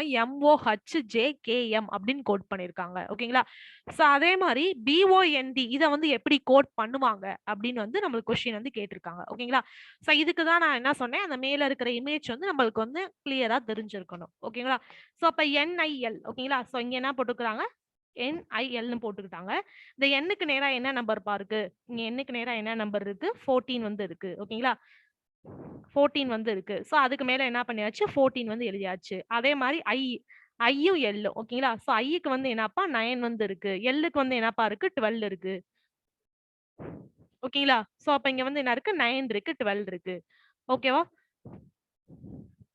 சோ இப்ப இங்க என்ன ட்ரிக் யூஸ் பண்ணிருக்காங்க? அதாவது இந்த கொஸ்டின்ல ஃபர்ஸ்ட் வந்து இந்த கொடுத்திருக்கிற இதுல வந்து என்ன ட்ரிக் யூஸ் பண்ணிருக்காங்க அப்படிங்கறத கண்டுபிடிக்கணும். ஓகேங்களா? சோ அப்படி கண்டுபிடிச்சிட்டோம்னா அந்த ட்ரிக்கை வந்து நம்ம கேட்டிருக்கிற கொஸ்டினுக்கு அப்ளிகபிள் பண்ணிக்கலாம். ஓகேங்களா? இப்போ ஃபார் எக்ஸாம்பிள் NILன்றது எப்படி வந்து MOHJKMனு எழுதியிருக்காங்க அப்படிங்கிற ட்ரிக் வந்து நம்மளுக்கு தெரிஞ்சுக்கணும். ஓகேங்களா? சோ இப்ப வந்து என்ன பண்ணா இந்த லெட்டர்ஸ் வந்து எழுதிக்கிட்டாங்க. MOHJKM அப்படின்னு வந்து எழுதிக்கிட்டாங்க. ஓகேங்களா? சோ அப்ப ஃபார் எக்ஸாம்பிள் இந்த ஒண்ணு மட்டும் நான் சோ பெர்ஃபார்மன்ஸ் பார்க்கலாம். சோ இங்க வந்து என்னன்னா NIL ஓகேங்களா? சோ இது வந்து என்னன்னா 14, இது வந்து என்னன்னா 9, இது வந்து என்னன்னா 15. சோ NIL கரெக்ட் தானே? சோ NIL 14, 9, 12 சோ Lக்கு வந்து என்னது 12 இருக்கா? ஓகே. சோ 12 ஓகேங்களா? சோ அதே மாதிரி இந்த சைடுல ஓகேங்களா? இந்த சைடுல என்ன இருக்கு? இந்த சைடுல என்ன கோடிங் இருக்கு? MOHJKM ஓகேங்களா? சோ அது மாதிரி ஒரு இதுக்கு ஒரு லெட்டர் இருக்கு. ஓகேங்களா? Mக்கு வந்து 13, சோ அதே மாதிரி Mக்கு வந்து 13, MOHJKM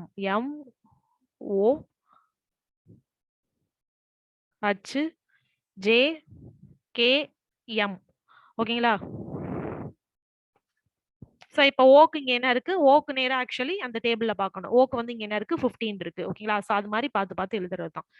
சோ ஓக்கு 15, 15, 8, 10, 11, 13, 15, 8, 10, 11, 13, 15, 8, 10, 11, 13 ஓகேங்களா?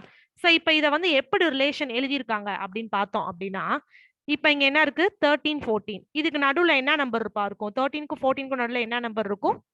சார் 13க்கும் 15க்கும் நடுவுல என்ன நம்பர் இருக்கும்? 14 வந்து இருக்கும். ஓகே. சோ அதே மாதிரி இங்க 8க்கும் 10க்கும் நடுல நம்ம தான்ப்பா ரிலேஷன்ஷிப் கண்டுபிடிக்கணும். ஓகேங்களா? சோ இதுல வந்து எடுத்து போறது ஈஸி. பட் ஆனா அந்த ரிலேஷனை நம்ம அனலைஸ் பண்ணணும். ஓகேங்களா? சோ இப்ப 8க்கு 10க்கும் நடுல என்ன நம்பர் இருக்கு? 9. அடுத்து 11க்கும் 13க்கும் நடுல என்ன நம்பர் இருக்கு? 12. சோ இப்படி வந்து என்ன பண்ணிருக்காங்க, இத வந்து இந்த NIL அப்படிங்கிற கோட வந்து என்ன பண்ணிருக்காங்க, இப்படி வந்து கோட் பண்ணிருக்காங்க. MOHJKM அப்படின்னு வந்து கோட் பண்ணிருக்காங்க. ஓகேங்களா? சோ இப்ப இந்த கோட் பண்ணிருக்கிற ப்ரொசீஜரை நம்ம கேட்டிருக்கிற கொஸ்டினுக்கு அப்படியே அப்ளை பண்ண போறோம். ஓகேங்களா?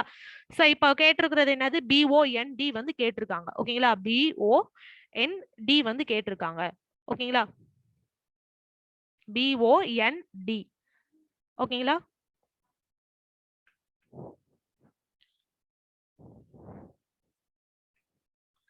சோ இப்ப இங்க வந்து போட போறேன். BOND. ஓகேங்களா? சோ அப்ப B க்கு வந்து என்ன நம்பர்? B க்கு வந்து 2 2 15 14 4. ஓகேங்களா? 2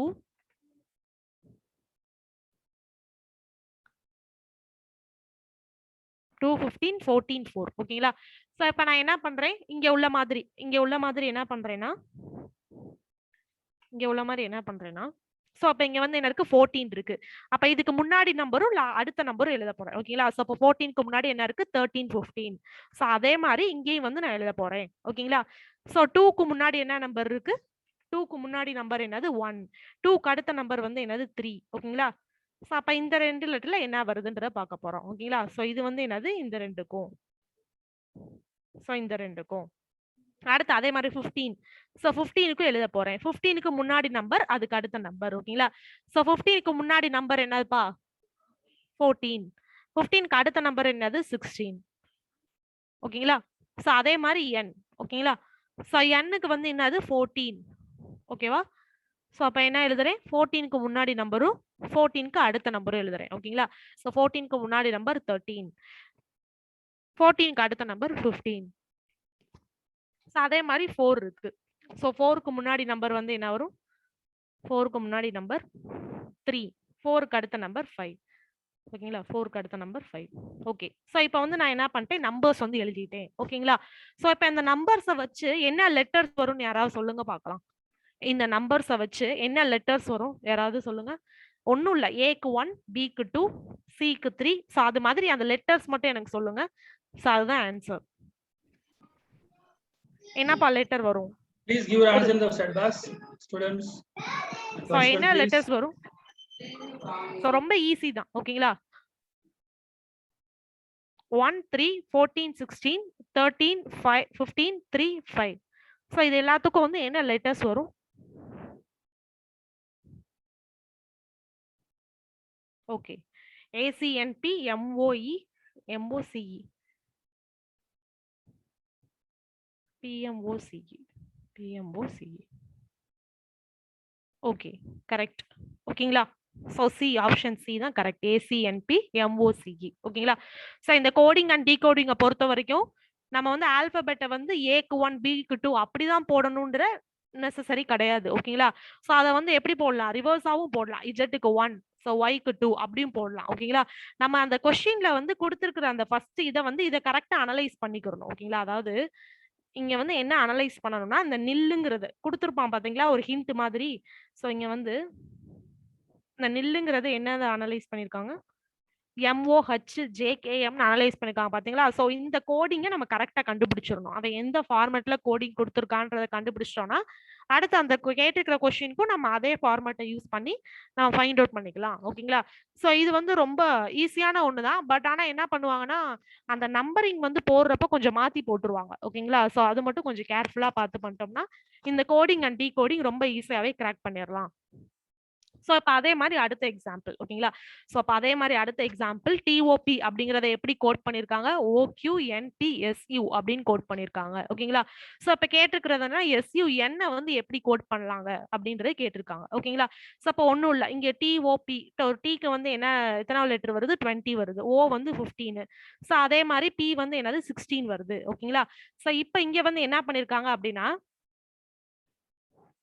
சோ இங்க வந்து 20 இருக்கு. ஓகேங்களா? அதே மாதிரி இங்க என்ன கொடுத்திருக்காங்க? OQNTSUன்றது கொஸ்டின்ல கொடுத்திருந்ததுப்பா. ஓகேங்களா? கொஸ்டின்ல கொடுத்திருக்கிறது. ஓகேங்களா? சோ வந்து இங்க வந்து எப்படி பாக்குறாங்க அப்படின்னா இங்க வந்து ஏபிசிடில வந்து QRST ஓகேங்களா, ST.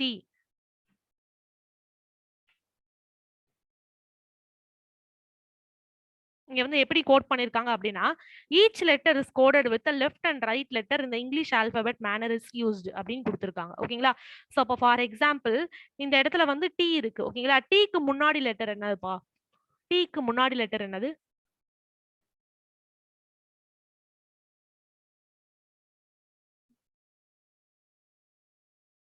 ஸோ டீக்கு முன்னாடி letter S. Okay. S. Okay. So டீக்கு முன்னாடி லெட்டர் என்னது? எஸ். ஓகேங்களா. சோ இங்கே கோட் பண்ணிருக்காங்க. இதுல பார்த்தப்ப எப்படி இருந்துச்சு? இந்த இது வந்து இந்த பேர்ல ஃபர்ஸ்ட் பேர்ல இருந்துச்சு. பட் ஆனா இந்த செகண்ட் கொஸ்டின்ல எப்படி இருக்கு? இந்த டீங்கிறது லாஸ்ட் பேர்ல இருந்து வருது. ஓகேங்களா. சோ அப்ப டீக்கு என்ன கோட் பண்ணிருக்காங்க? டீக்கு முன்னாடி லெட்டர் என்னது? எஸ். டீக்கு அடுத்த லெட்டர் என்னது? யூ. சோ அப்ப SU இந்த இதுல வச்சு இங்க கொண்டு வந்திருக்காங்க. ஓகேங்களா. சோ அதே மாதிரி இந்த ஆரோ மார்க் பார்த்தாலே புரிஞ்சிரும். ஓகேங்களா. சோ அதே மாதிரி எல் சாரி ஓக்கு முன்னாடி என்ன வரும்? என் வரும். ஓகேங்களா. சோ ஓக்கு முன்னாடி லெட்டர் வந்து என்னது? என். சோ ஓக்கு அடுத்த லெட்டர் வந்து என்னது? பி. ஓகேங்களா. சோ அதுக்குரிய கரஸ்பாண்டிங் நம்பர்ஸ் வந்து போட்டிருக்காங்க. சோ அதே மாதிரி இங்க என்ன இருக்கு? பி இருக்கு. ஓகேங்களா. சோ பிக்கு முன்னாடி லெட்டர் வந்து என்னது? ஓ. ஓகேங்களா. சோ பிக்கு அடுத்த லெட்டர் வந்து என்னது? கியூ. ஓகேங்களா. சோ அப்ப இப்படி கோட் பண்ணிருக்காங்க. அப்ப இதை எப்படி கோட் பண்ணலாம்? எஸ். சோ அப்ப இந்த எஸ் வந்து இந்த லாஸ்ட் இதுல பார்க்கணும். எஸ்க்கு முன்னாடி லெட்டர் ஆர், எஸ்க்கு அடுத்த லெட்டர் டி. சோ அதே மாதிரி யூ இருக்கு. ஓகேங்களா. சோ யூக்கு முன்னாடி லெட்டர் என்னது? டி. யூக்கு அடுத்த லெட்டர் வந்து என்னது? வி. ஓகேங்களா. சோ அடுத்து என். சோ எண்ணுக்கு முன்னாடி லெட்டர் எம், எண்ணுக்கு அடுத்த லெட்டர் ஓ. சோ அதுக்கேத்த மாதிரி அந்த நம்பர்ஸ்க்குரிய அந்த லெட்டர்ஸ்க்குரிய கரஸ்பாண்டிங் அந்த காக்னே மெத்தட் படி நம்பர்ஸை வந்து நம்ம போட்டோம்னா சோ இந்த சம் வந்து ஈஸியா சால்வ் பண்ணிடலாம். சோ நம்ம அனலைஸ் பண்றதுல தான் இருக்கு. ஓகேங்களா. சோ இந்த தேர்ட் சம்மும் அதே மாதிரி தான். ஓகேங்களா. இந்த தேர்ட் சம்மும் அதே மாதிரி தான். சோ அப்ப இங்க தேர்ட் சம்ல எப்படி கொடுத்திருக்காங்க அப்படின்னா, சோ ஆல்பபெட் வந்து கொடுத்திருக்காங்க. ஓகேங்களா. சோ ஆப்போசிட் ஆல்பபெட்ஸ் வந்து கொடுத்திருக்காங்க. ஆப்போசிட் ஆல்பபெட்ஸ்னா நீங்க என்னமோ நினைச்சிடாதீங்க. இப்போ இங்க இருக்கு பாத்தீங்களா, இந்த ஏக்கு இதுக்கு ஆப்போசிட் என்னது? இசட். பிக்கு ஆப்போசிட் என்னது? ஒய். சோ அதே மாதிரி இங்க வந்து என்ன பண்ணிருக்காங்கன்னா, எஸ்க்கு ஆப்போசிட் வந்து இங்க என்ன இருக்கு? ஹச் இருக்கு. ஓகேங்களா. எஸ்க்கு ஆப்போசிட் என்ன இருக்கு? ஹச் இருக்கு. இங்க பாருங்க.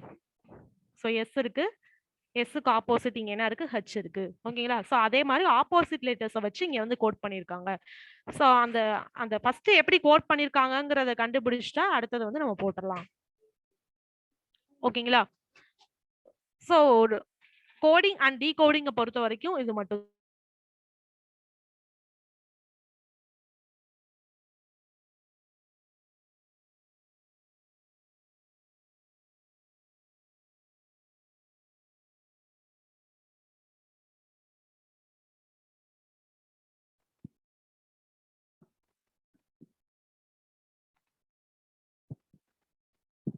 Ma'am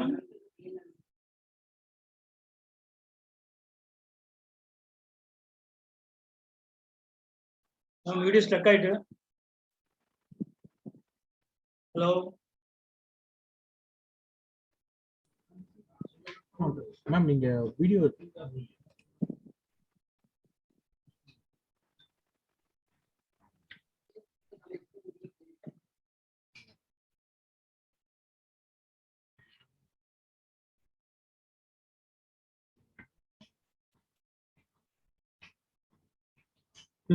some technical issue. 2 minutes wait பண்ணுங்க.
you will compare. Ganeshan sir, என்ன issue?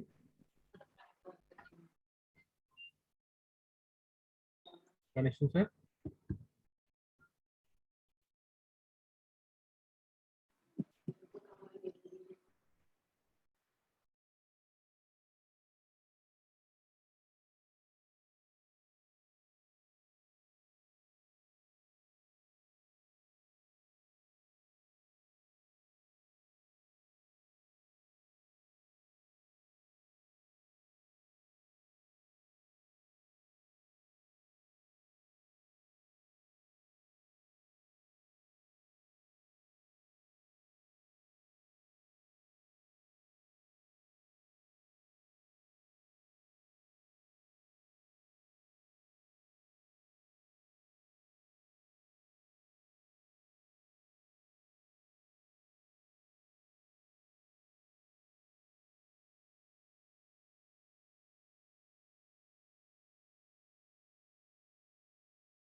Students, some technical issues சீக்கிரம் clear ஆகும். உங்களுக்கு வேற எந்த மாதிரி ட்ரைனிங் தேவைப்படுது அது மாதிரி ஏதாச்சும் இருந்தா நீங்க சொல்லுங்க, நாங்க இம்ப்ரூவ் பண்ண பாக்குறோம். ஹேண்ட் ரைஸ் பண்ணுங்க, நாங்க உங்களுக்கு மைக் ஆன் பண்ணி விடுறேன். எனி சஜஷன்ஸ் ஃபீட்பேக் ஏதாவது சொல்ல விரும்புறீங்களா? ஹேண்ட் ரைஸ் பண்ணுங்க, chat பாக்ஸ்ல மெசேஜ் பண்ணுங்க. இந்த இஷ்யூ வந்து சீக்கிரட்ல கிளியர் ஆயிடும். எனிபடி?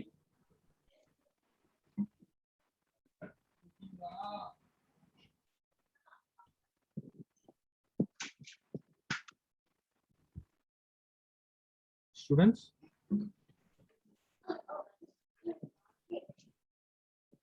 ஏதாச்சும் சஜஷன் சொல்ல விரும்புறீங்களா? ஃபீட்பேக் ஏதாவது சொல்றீங்களா?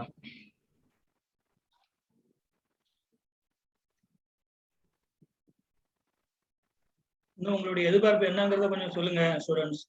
வேற என்ன பண்ணலாம்? இன்னும் 2 days இருக்கு, செஷன் இருக்கு. ஸோ நீங்க ஏதாவது சொன்னீங்கன்னா தான் பண்ணலாம். நீங்க எப்படி இருந்தீங்கன்னா ஒண்ணுமே இல்லை.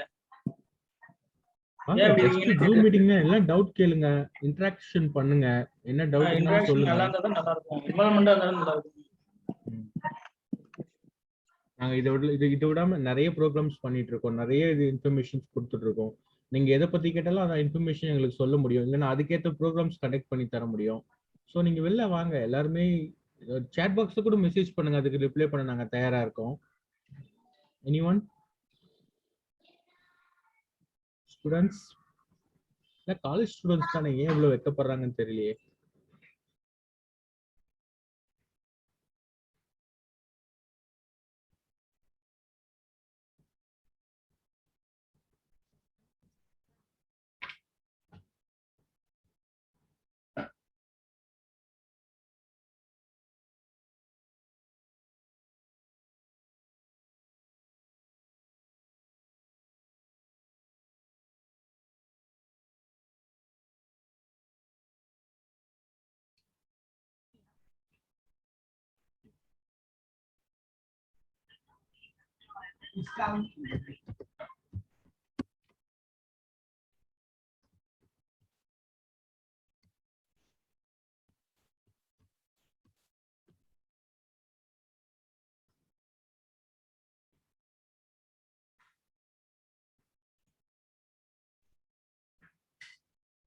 ஆஃப்டர்நூன் கிளாஸ் எல்லாம் மந்தமா இருக்காங்களோ சாப்பிட்டு? ஸ்டூடெண்ட்ஸ்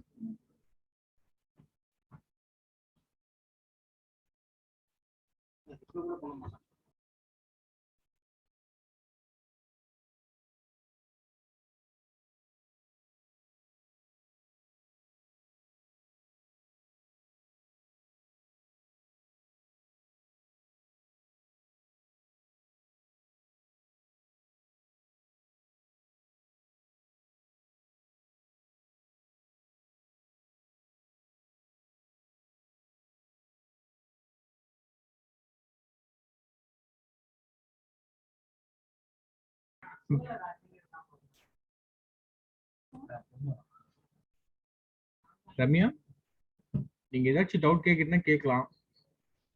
மைக்கை அன்மியூட் பண்ணிட்டு.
பேசணும்.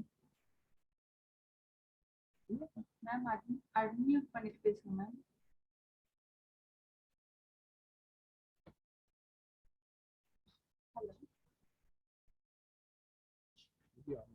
ஆடியோ மேம் வந்துச்சு பாருங்க. நீங்க மைக்கை அன்மியூட் பண்ணிட்டு பேசலாம் மேம்.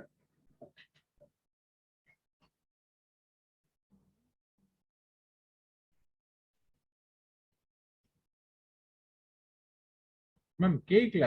நீங்க மைக் அன்மியூட் பண்ணிட்டு பேசலாம் மேம். மைக் மியூட்ல இருக்கு மேம். மேம் மைக்கை அன்மியூட் பண்ணிட்டு மைக் மியூட்ல இருக்கு மேம். மைக் மியூட்ல இருக்கு. இப்போ ஓகே. எஸ். பேசலாம் மேம். கிளியரா இருக்கு.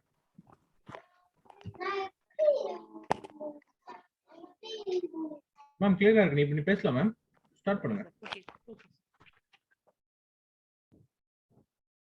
பெயிண்ட்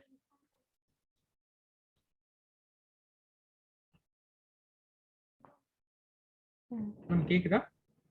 கேக்குது சார். ஓகே மேம், நீங்க ஸ்டார்ட் பண்ணுங்க. Okay okay sir. ஸோ இப்போ சோஃபார் வந்து கோடிங் அண்ட் டீகோடிங் வந்து பார்த்துக்கிட்டு இருந்தோம். ஓகேங்களா? பெயிண்ட் ஸ்க்ரீன்லாம் ஷேர் ஆகுதா sir? Yes ma'am. Paint screen okay okay okay okay. So இப்போ வந்து கோடிங் அண்ட் டீகோடிங் தான் நம்ம பார்த்துக்கிட்டு இருந்தோம். ஓகேங்களா?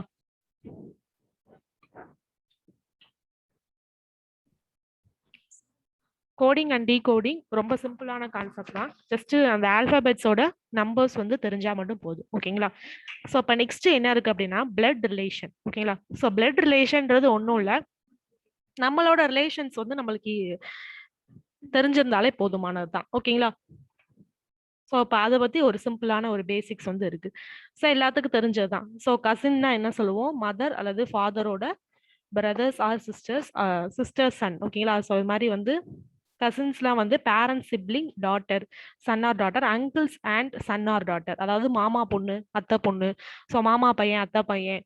ஸோ இது மாதிரி சொல்றவங்களதான் வந்து என்னன்னு சொல்லுவோம்? கசின்ஸ்ன்னு சொல்லுவோம். ஓகேங்களா? ஸோ அதே மாதிரி நெஃப்யூ அப்படின்னா வந்து நம்ம அக்கா பொண்ணு, சாரி அக்கா பையன், அண்ணன் பையன், அதை வந்து நெஃப்யூன்னு சொல்லுவோம். ஸோ நெய்ஸ்னா வந்து பிரதர்ஸ் ஆர் சிஸ்டர்ஸ் டாட்டர், அது மாதிரி வரும். ஸோ அங்கிள் அப்படிங்கிறப்ப நம்ம எல்லாத்துக்கும் தெரிஞ்சதுதான். So father or mother, brother. So இது மாதிரி ஒரு சில விஷயங்கள்லாம் இருக்கு. ஓகேங்களா? ஸோ இந்த இது வந்து ஜென்ரலா நம்ம எல்லாத்துக்கும் தெரிஞ்சதுதான். ஸோ இதை வச்சு எப்படி ரிலேஷன் கொண்டு வந்திருக்காங்க அப்படிங்கிறத பார்க்கலாம். ஓகேங்களா? ஸோ எப்படி கேட்டிருக்காங்க அப்படின்னா, the mother of Ranbir is the only daughter of Neethu's father. How Neethu is related to Ranbir? ஓகேங்களா? ஸோ என்ன சொல்றாங்க அப்படின்னா, ரன்பீரோட அம்மா இருக்காங்க பாத்தீங்களா, ரன்பீரோட அம்மா வந்து is the only daughter of Neetu's father. ஓகேங்களா? ஸோ நீத்து அப்பாவோட ஒரே பொண்ணு. ஓகேங்களா? ரன்பீரோட அம்மா வந்து என்னது? நீத்து அப்பாவோட ஒரே பொண்ணு. ஓகேங்களா? ஸோ அப்ப வந்து நீத்து வந்து ரன்பீருக்கு எப்படி ரிலேஷன் அப்படின்னு வந்து கேக்குறாங்க. ஓகேங்களா? நீத்து வந்து ரன்பீருக்கு வந்து எப்படி ரிலேஷன் அப்படின்னு கேக்குறாங்க. ஸோ இப்போ இதை வந்து நம்ம என்ன பண்ணிக்கலாம், சார்ட் மாதிரியே நம்ம போட்டு பார்த்துக்கலாம். ஓகேங்களா? ஸோ பிளட் ரிலேஷனை பொறுத்த வரைக்கும் இந்த சார்ட் மாதிரி நம்ம போட்டு பார்த்தாதான் நம்மளால ஈஸியா வந்து அதுக்கு சொல்யூஷன் ஃபைண்ட் அவுட் பண்ண முடியும்.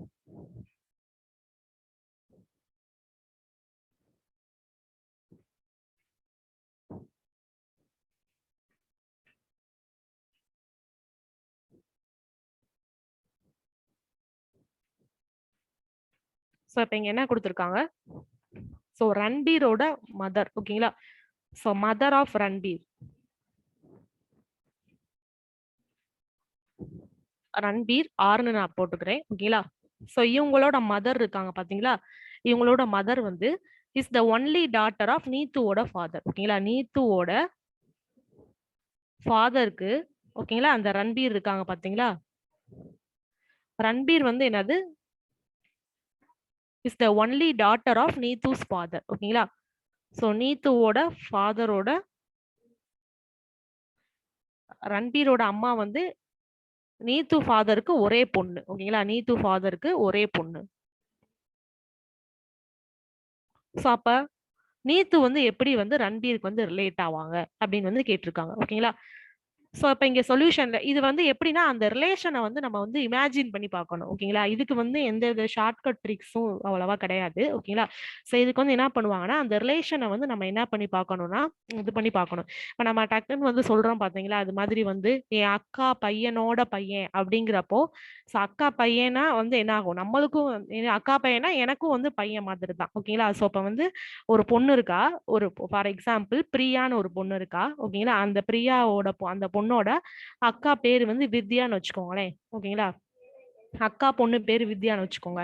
சோ அப்ப வந்து பிரியாக்கு வந்து வித்யா என்ன வரும், கிட்டத்தட்ட மதர் மாதிரி தான். ஓகேங்களா? சோ நம்ம ரிலேஷன்ல எல்லாம் சொல்லுவாங்க பாத்தீங்களா, சோ இது மாதிரி அக்கா பொண்ணை வந்து அந்த தங்கச்சி வந்து என்னன்னு கூப்பிடுவாங்க, சித்தின்னு கூப்பிடுவாங்க. ஓகேங்களா? சோ கிட்டத்தட்ட அந்த அம்மாவோட ரிலேஷனுக்கு ஈக்குவலா தான் வரும். ஓகேங்களா? சோ அது மாதிரி ஒரு சில பேசிக்கான ரிலேஷன்ஸ் வந்து விஷயங்கள் வந்து தெரிஞ்சுக்கிட்டாலே இந்த பிளட் ரிலேஷனை வந்து ஈஸியா கிராக் பண்ணிடலாம். ஓகேங்களா? So only daughter of Neetu's father. ஓகேங்களா? Only daughter of Neetu's father வந்து என்ன, நீத்து ஒன்லி. சோ இப்ப என்ன சொல்றான்னா, mother of Ranbir is Neetu. So Neetu is the mother of Ranbir. ஓகேங்களா? சோ என்ன சொல்றாங்கன்னா, இந்த நீத்து இருக்காங்க பாத்தீங்களா, இந்த நீத்து வந்து யாரோட அம்மான்னு சொல்றாங்கன்னா ரன்பீரோட அம்மான்னு சொல்றாங்க. ஓகேங்களா? சோ ரன்பீரோட அம்மா வந்து என்னன்னா நீத்து. சோ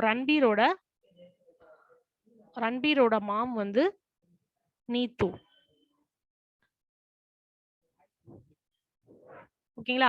சோ அதாவது சுத்தி வளைச்சு சொல்றாங்க. என்ன சொல்றாங்க அப்படின்னா, இந்த ரன்பீர் இருக்கான் பாத்தீங்களா, அந்த ரன்பீர் இந்த பையன் வந்து என்ன சொல்றான்னா, ரன்பீர் வந்து ரன்பீரோட அம்மா வந்து, அதாவது ரன்பீரோட தாத்தாவை தான் இங்க என்ன சொல்றாங்கன்னா நீத்துவோட ஃபாதர்னு சொல்றாங்க. ஓகேங்களா? ரன்பீரோட தாத்தாவை தான் வந்து இங்க என்ன சொல்றாங்க, நீத்துவோட ஃபாதர்னு சொல்றாங்க. ஓகேங்களா? சோ அதுக்கேத்த மாதிரி இந்த ரிலேஷனை வந்து எக்ஸிக்யூட் பண்றது. இப்ப ஃபார் எக்ஸாம்பிள் இது வந்து ரொம்ப குழப்புச்சு அப்படின்னா, நீங்க என்ன பண்ணிக்கணும்னா, உங்களோட பேரை வச்சு உங்களோட ரிலேஷனுக்கு நீங்க என்ன பண்ணிக்கணும்னா அதை வந்து நீங்க வந்து எடுத்து பார்த்துக்கணும். ஓகேங்களா? ஸோ அப்போ ஃபார் எக்ஸாம்பிள் நான் இருக்கேன் அப்படின்னா நான் வந்து எப்படி சொல்லுவேன் அப்படின்னா, இப்போ ஃபார் எக்ஸாம்பிள் எங்க தாத்தா பேரு ஃபார் எக்ஸாம்பிள் ரவின்னு வச்சுக்கோங்க. ஓகேங்களா? என் தாத்தா பேரு ரவி அப்படின்னு நான் சொல்றேன்னு வச்சுக்கோங்களேன்.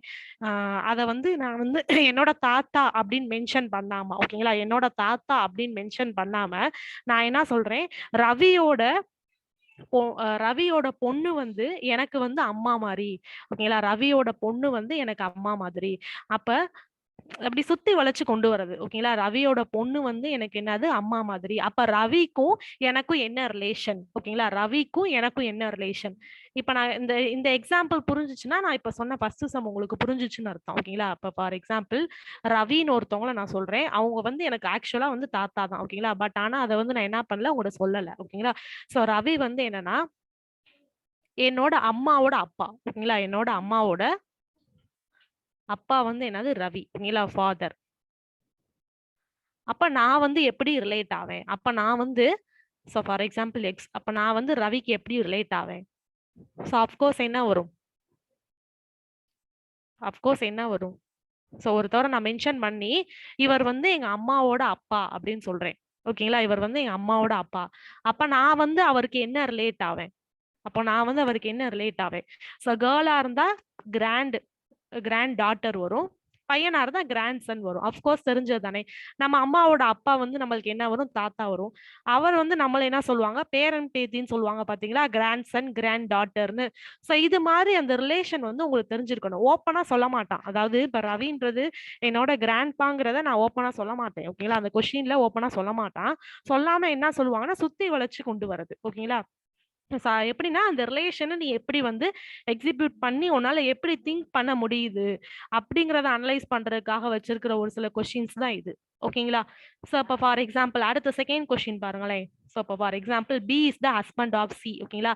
சிங்கிறது என்னது? ஒரு லேடி. ஓகேங்களா? சிங்கிறது என்னது? ஒரு லேடி.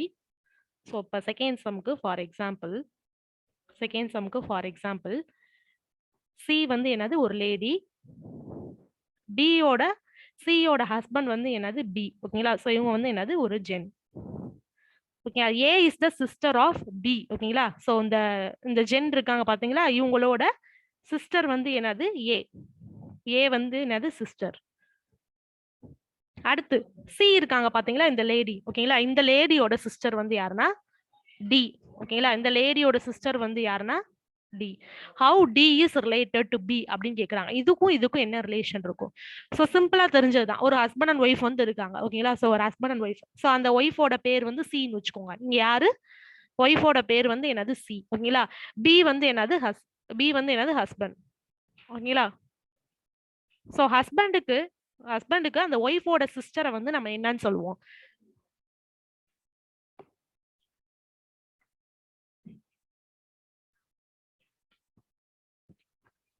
சோ அதுதான் இங்க ஆப்ஷன்ல கொடுத்திருக்காங்க. ஓகேங்களா? சோ அப்ப என்னன்னா D is the sister in law of B. ஓகேங்களா? சோ சிஸ்டர் இன் லாவை என்ன சொல்லுவாங்கன்னா ஒய்ஃபோட சிஸ்டர் என்னன்னு சொல்லுவாங்கன்னா சிஸ்டர் இன் லான்னு சொல்லுவாங்க. சோ இது எல்லாத்துக்கும் நம்ம தெரிஞ்சதுதான். ஓகேங்களா? ஒய்ஃபோட சிஸ்டரை என்ன சொல்லுவாங்கன்னா சிஸ்டர் இன் லா அப்படின்னு சொல்லுவாங்க. Sister in law. சோ இது மாதிரி ஒரு சில ரிலேஷன்ஸை வச்சு சொல்றதுதான் வந்து என்னது? Blood relation. சோ இப்ப அடுத்து ஆல்பா நியூமரிக் சீரீஸ். ஓகேங்களா? சோ இப்ப அடுத்து என்னன்னா ஆல்பா நியூமரிக் சீரீஸ். சோ இப்ப ஆல்பா நியூமரிக் சீரீஸ் அப்படிங்கிறது ஒண்ணும் இல்ல. இது வந்து கிட்டத்தட்ட நம்பர் சீரிஸ் மாதிரியே தான். ஓகேங்களா? கிட்டத்தட்ட நம்பர் சீரிஸ் மாதிரியே தான். என்ன பண்ணிருப்பாங்கன்னா ஒரு ஸ்டேட்மெண்ட் வந்து இங்க கொடுத்திருப்பாங்க. சோ இதுல என்ன கண்டுபிடிக்கணும்? how many such consonants are there in the above arrangement, each of which is immediately preceded by a number but not immediately followed by a letter அப்படின்றாங்க. ஓகேங்களா? சோ இப்ப இந்த கொஸ்டின்ல என்ன அர்த்தம் அப்படின்னா இதுல வந்து என்ன இருக்குன்னா கான்சனன்ட்ஸ்லாம் வந்து அரேஞ்ச் ஆயிருக்கு. immediately preceded by a number but not immediately followed by a letter. ஓகேங்களா? சோ இங்க என்ன கொடுத்திருக்காங்க அப்படின்னா இங்க வந்து எத்தனை கான்சனன்ட் வந்து ஓகேங்களா? இங்க வந்து எத்தனை கான்சனன்ட்னா என்ன அர்த்தம்ப்பா? AEIOU இதை தவிர்த்து மீதி இருக்கிற 21 தான் நம்மளுக்கு என்னது? கான்சனன்ட். ஓகேங்களா? சோ இங்க எத்தனை கான்சனன்ட் வந்து நம்பருக்கு அடுத்து வந்திருக்கு அப்படின்றத கேக்குறாங்க. ஓகேங்களா? நம்பருக்கு அடுத்து வந்திருக்கிறது தான் கேட்டிருக்காங்க. லெட்டருக்கு அடுத்து வந்திருக்கிறத கேட்கல. ஓகேங்களா? ஸோ லெட்டருக்கு அடுத்து வந்ததை கேட்கல, நம்பருக்கு அடுத்து வந்தது தான் வந்து கேட்டிருக்காங்க. ஓகேங்களா? ஸோ அப்போ ஃபார் எக்ஸாம்பிள் ஓகேங்களா? ஸோ அப்போ ஃபார் எக்ஸாம்பிள் இதுல வந்து கேங்கிறது என்னது? Of course it is a consonant தான். ஓகேங்களா? ஸோ அப்ப இது வந்து என்னது? ஒரு நம்பருக்கு முன்னாடி வந்திருக்கு. ஸோ அப்ப இந்த லெட்டர் என்னது? 1. ஓகேங்களா? 1. ஸோ பெர்சன்டேஜ்ன்றது என்னதுப்பா? ஒரு சிம்பல். ஓகேங்களா? ஸோ அதை வந்து நம்ம என்ன பண்ணக்கூடாது? கன்சிடர் பண்ணக்கூடாது. அடுத்து அடுத்து வேற என்னது நம்பருக்கு அடுத்து வந்திருக்கு? வேற என்னப்பா நம்பருக்கு அடுத்து வந்திருக்கு? சோ அப்ப வேற எது நம்பருக்கு அடுத்து வந்திருக்கு? ஏங்கிறது என்னதுப்பா? ஏங்கிறது என்னது? ஒரு வவ்வல். ஓகேங்களா? சோ அப்ப அத பார்க்க கூடாது. ஓகேங்களா? அதே மாதிரி இங்க என்ன இருக்கு? டி இருக்கா? டிங்கிறது என்னப்பா? ஒரு கான்சனன்ட். சோ 9 டிக்கு முன்னாடி என்ன இருக்கு? 9 இருக்கு. ஓகேங்களா? சோ இது மாதிரி வந்து 1 இது வந்து என்னது? 2 அதுக்கப்புறம் வேற என்னன்னா 8க்கு அடுத்து என்ன இருக்கு? வி இருக்கு. இது வந்து என்னது? 3 ஓகேங்களா? 8க்கு முன்னாடி என்ன இருக்கு? 3 இருக்கு. இது வந்து என்னது? 3. அதே மாதிரி 5க்கு முன்னாடி என்ன ஜே இருக்கு. ஓகேங்களா? சோ அடுத்து இங்க எம் இருக்கு. எம்முக்கு முன்னாடி என்ன நம்பர் இருக்கு? 6 ஓகேங்களா? சோ அப்ப என்ன இருக்கு? 6m 6m 9d ஓகேங்களா? 6m 9d 4k அதுக்கப்புறம் வந்து என்னது 8v ஓகேங்களா? சோ அப்ப மொத்தம் எத்தனை இருக்கு? 3 வந்து இருக்கு. ஓகேங்களா? சோ இதுல வந்து என்னது? ஆப்ஷன் 3 தான் ஆன்சர். சோ என்ன சொல்றாங்கன்னா number consonant simple and number. ஓகேங்களா? சோ என்னன்னா ஒரு நம்பர் கான்சனன்ட். ஓகேங்களா? சோ கேக்கு முன்னாடி 4 இருக்கு. அதே மாதிரி பிக்கு முன்னாடி 7 இருக்கு. அடுத்து எஃப்க்கு முன்னாடி 5 இருக்கு. ஓகேங்களா? சோ இது மாதிரி இருக்கிறது தான் வந்து என்ன சொல்றாங்கன்னா வந்து இந்த ஆப்ஷன்ல வந்து அந்த கொஸ்டின் அனலைஸ் பண்ண தெரிஞ்சிருக்கணும். ஓகேங்களா? அந்த ஸ்டேட்மென்ட்க்கு ஏத்த மாதிரி அந்த கொஸ்டினை வந்து நம்மளுக்கு ஜஸ்ட் அனலைஸ் பண்ண தெரிஞ்சிருக்கணும். ஓகேங்களா? சோ அதே மாதிரி வந்து ஒரே கொஸ்டின் தான்ப்பா கொடுத்திருப்பாங்க. ஓகேங்களா? இப்படி ஒரே இது மட்டும் தான் இருக்கும். இப்படி ஒரே இது மட்டும் தான் இருக்கும். இதுக்குள்ளேயே வந்து நம்மளுக்கு எத்தனை கொஸ்டின்ஸ் வந்து இருக்கும்னா 1 2 3 4 5 கொஸ்டின்ஸ் வந்து இருக்கும். ஓகேங்களா? சோ அப்ப வந்து மேக்ஸிமம் வந்து ஆல்பா நியூமரிக் சீரிஸ்ல வந்து மினிமம் வந்து 5 கொஸ்டின்ஸ்ல இருந்து கேட்டுருவாங்க. ஓகேங்களா? சோ இது ரொம்ப சிம்பிளான கான்செப்டா தான் இருக்கும். ஓகேங்களா? சோ இது மாதிரி ஒரு விஷயங்களும் இருக்கு. சோ இப்ப ஃபார் எக்ஸாம்பிள் இந்த இது இருந்துச்சுன்னா சோ அப்ப இங்க வந்து 2 வந்து ஃபர்ஸ்ட் டிஜிட்டோட ஆட் பண்ணிருக்காங்க. அது மாதிரி ஈவன் நம்பரோட ஆட் பண்ணிருக்காங்க. ஆட் நம்பரோட ஆட் பண்ணிருக்காங்க. இது மாதிரி நம்மளுக்கு வந்து அனலைசிஸ்ல வரும். ஓகேங்களா? சிம்பிளா சொல்லணும்னா சோ இப்போ ஃபார் எக்ஸாம்பிள் 257 இப்படி வந்து ஒரு சீரிஸ் கொடுத்துருக்காங்க. இப்படி வந்து கொஸ்டின்ல கொடுத்துருக்காங்க. கொடுத்துட்டு என்ன கேட்டிருக்காங்கன்னா இதுல இருக்கிற ஆட் நம்பரை ஓகேங்களா? ஆட் நம்பரோட 1 ஆட் பண்ணா எனக்கு நியூ நம்பர் என்ன கிடைக்கும்? நியூ நம்பர் என்ன கிடைக்கும்? அப்படி கொஸ்டின் கேட்டாங்க அப்படின்னா இதுல ஃபர்ஸ்ட் ஆட் நம்பர் என்னது? 5 7 3 ஓகேங்களா? சோ இதோட என்ன பண்றேன்? 1 நான் ஆட் பண்றேன். சோ ஆட் பண்றப்ப எனக்கு என்ன வரும்? 2 5ஓட 1 ஆட் பண்ணா 6 7ஓட 1 ஆட் பண்ணா 8 அடுத்து 6 3ஓட 1 ஆட் பண்ணா 4 அதுக்கப்புறம் வந்து என்னது 8. சோ அப்ப கிடைச்சிருக்கிற இந்த நம்பர் ஃபுல்லாமே என்ன இருக்கு? இண்டிவிஜுவலா பார்த்தா எல்லாமே வந்து எப்படி இருக்கு? ஈவனா இருக்கு. ஓகேங்களா? சோ இது மாதிரி தான் வந்து என்ன பண்ணுவாங்கன்னா இந்த கொஸ்டின்ஸை வந்து அனலைஸ் பண்ணுவாங்க. ஓகேங்களா? சோ இது மாதிரி சிம்பிளா தான் இருக்கும். ஓகேங்களா? ரொம்ப வந்து இதுக்கு வந்து டைமிங் வந்து ஸ்பீடா பண்றோமா அப்படிங்கிறது மட்டும் தான் மேட்டர். ஓகேங்களா? சோ கரெக்டா எவ்வளவு தூரத்துக்கு ஸ்பீடா பண்றோம் அப்படிங்கிறது மட்டும் தான். ஓகேங்களா? சோ அனலாகிங்கிறது ஒண்ணும் இல்லப்பா. ஓகேங்களா? அப்ப ஃபார் எக்ஸாம்பிள் அனலாகிங்கிறது இந்த ஆட் மேன் அவுட் மாதிரிப்பா. ஓகேங்களா? ஆட் மேன் அவுட் மாதிரி. ஓகேங்களா?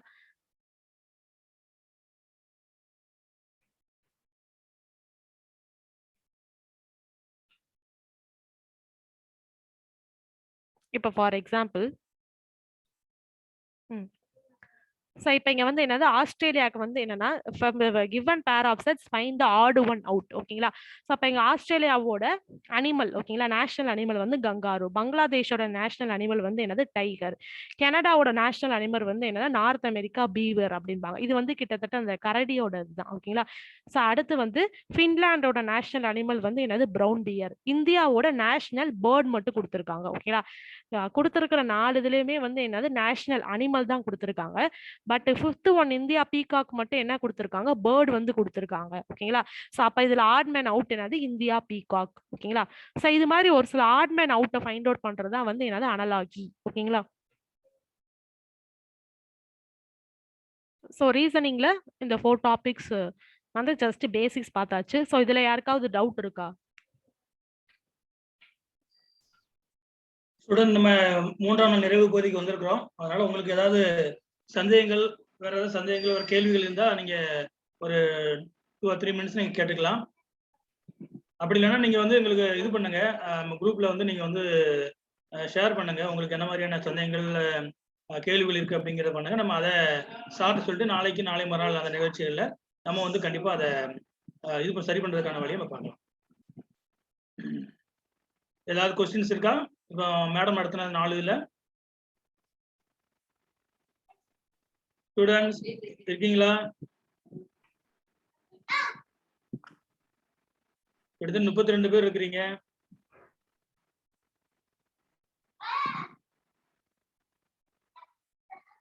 ஸோ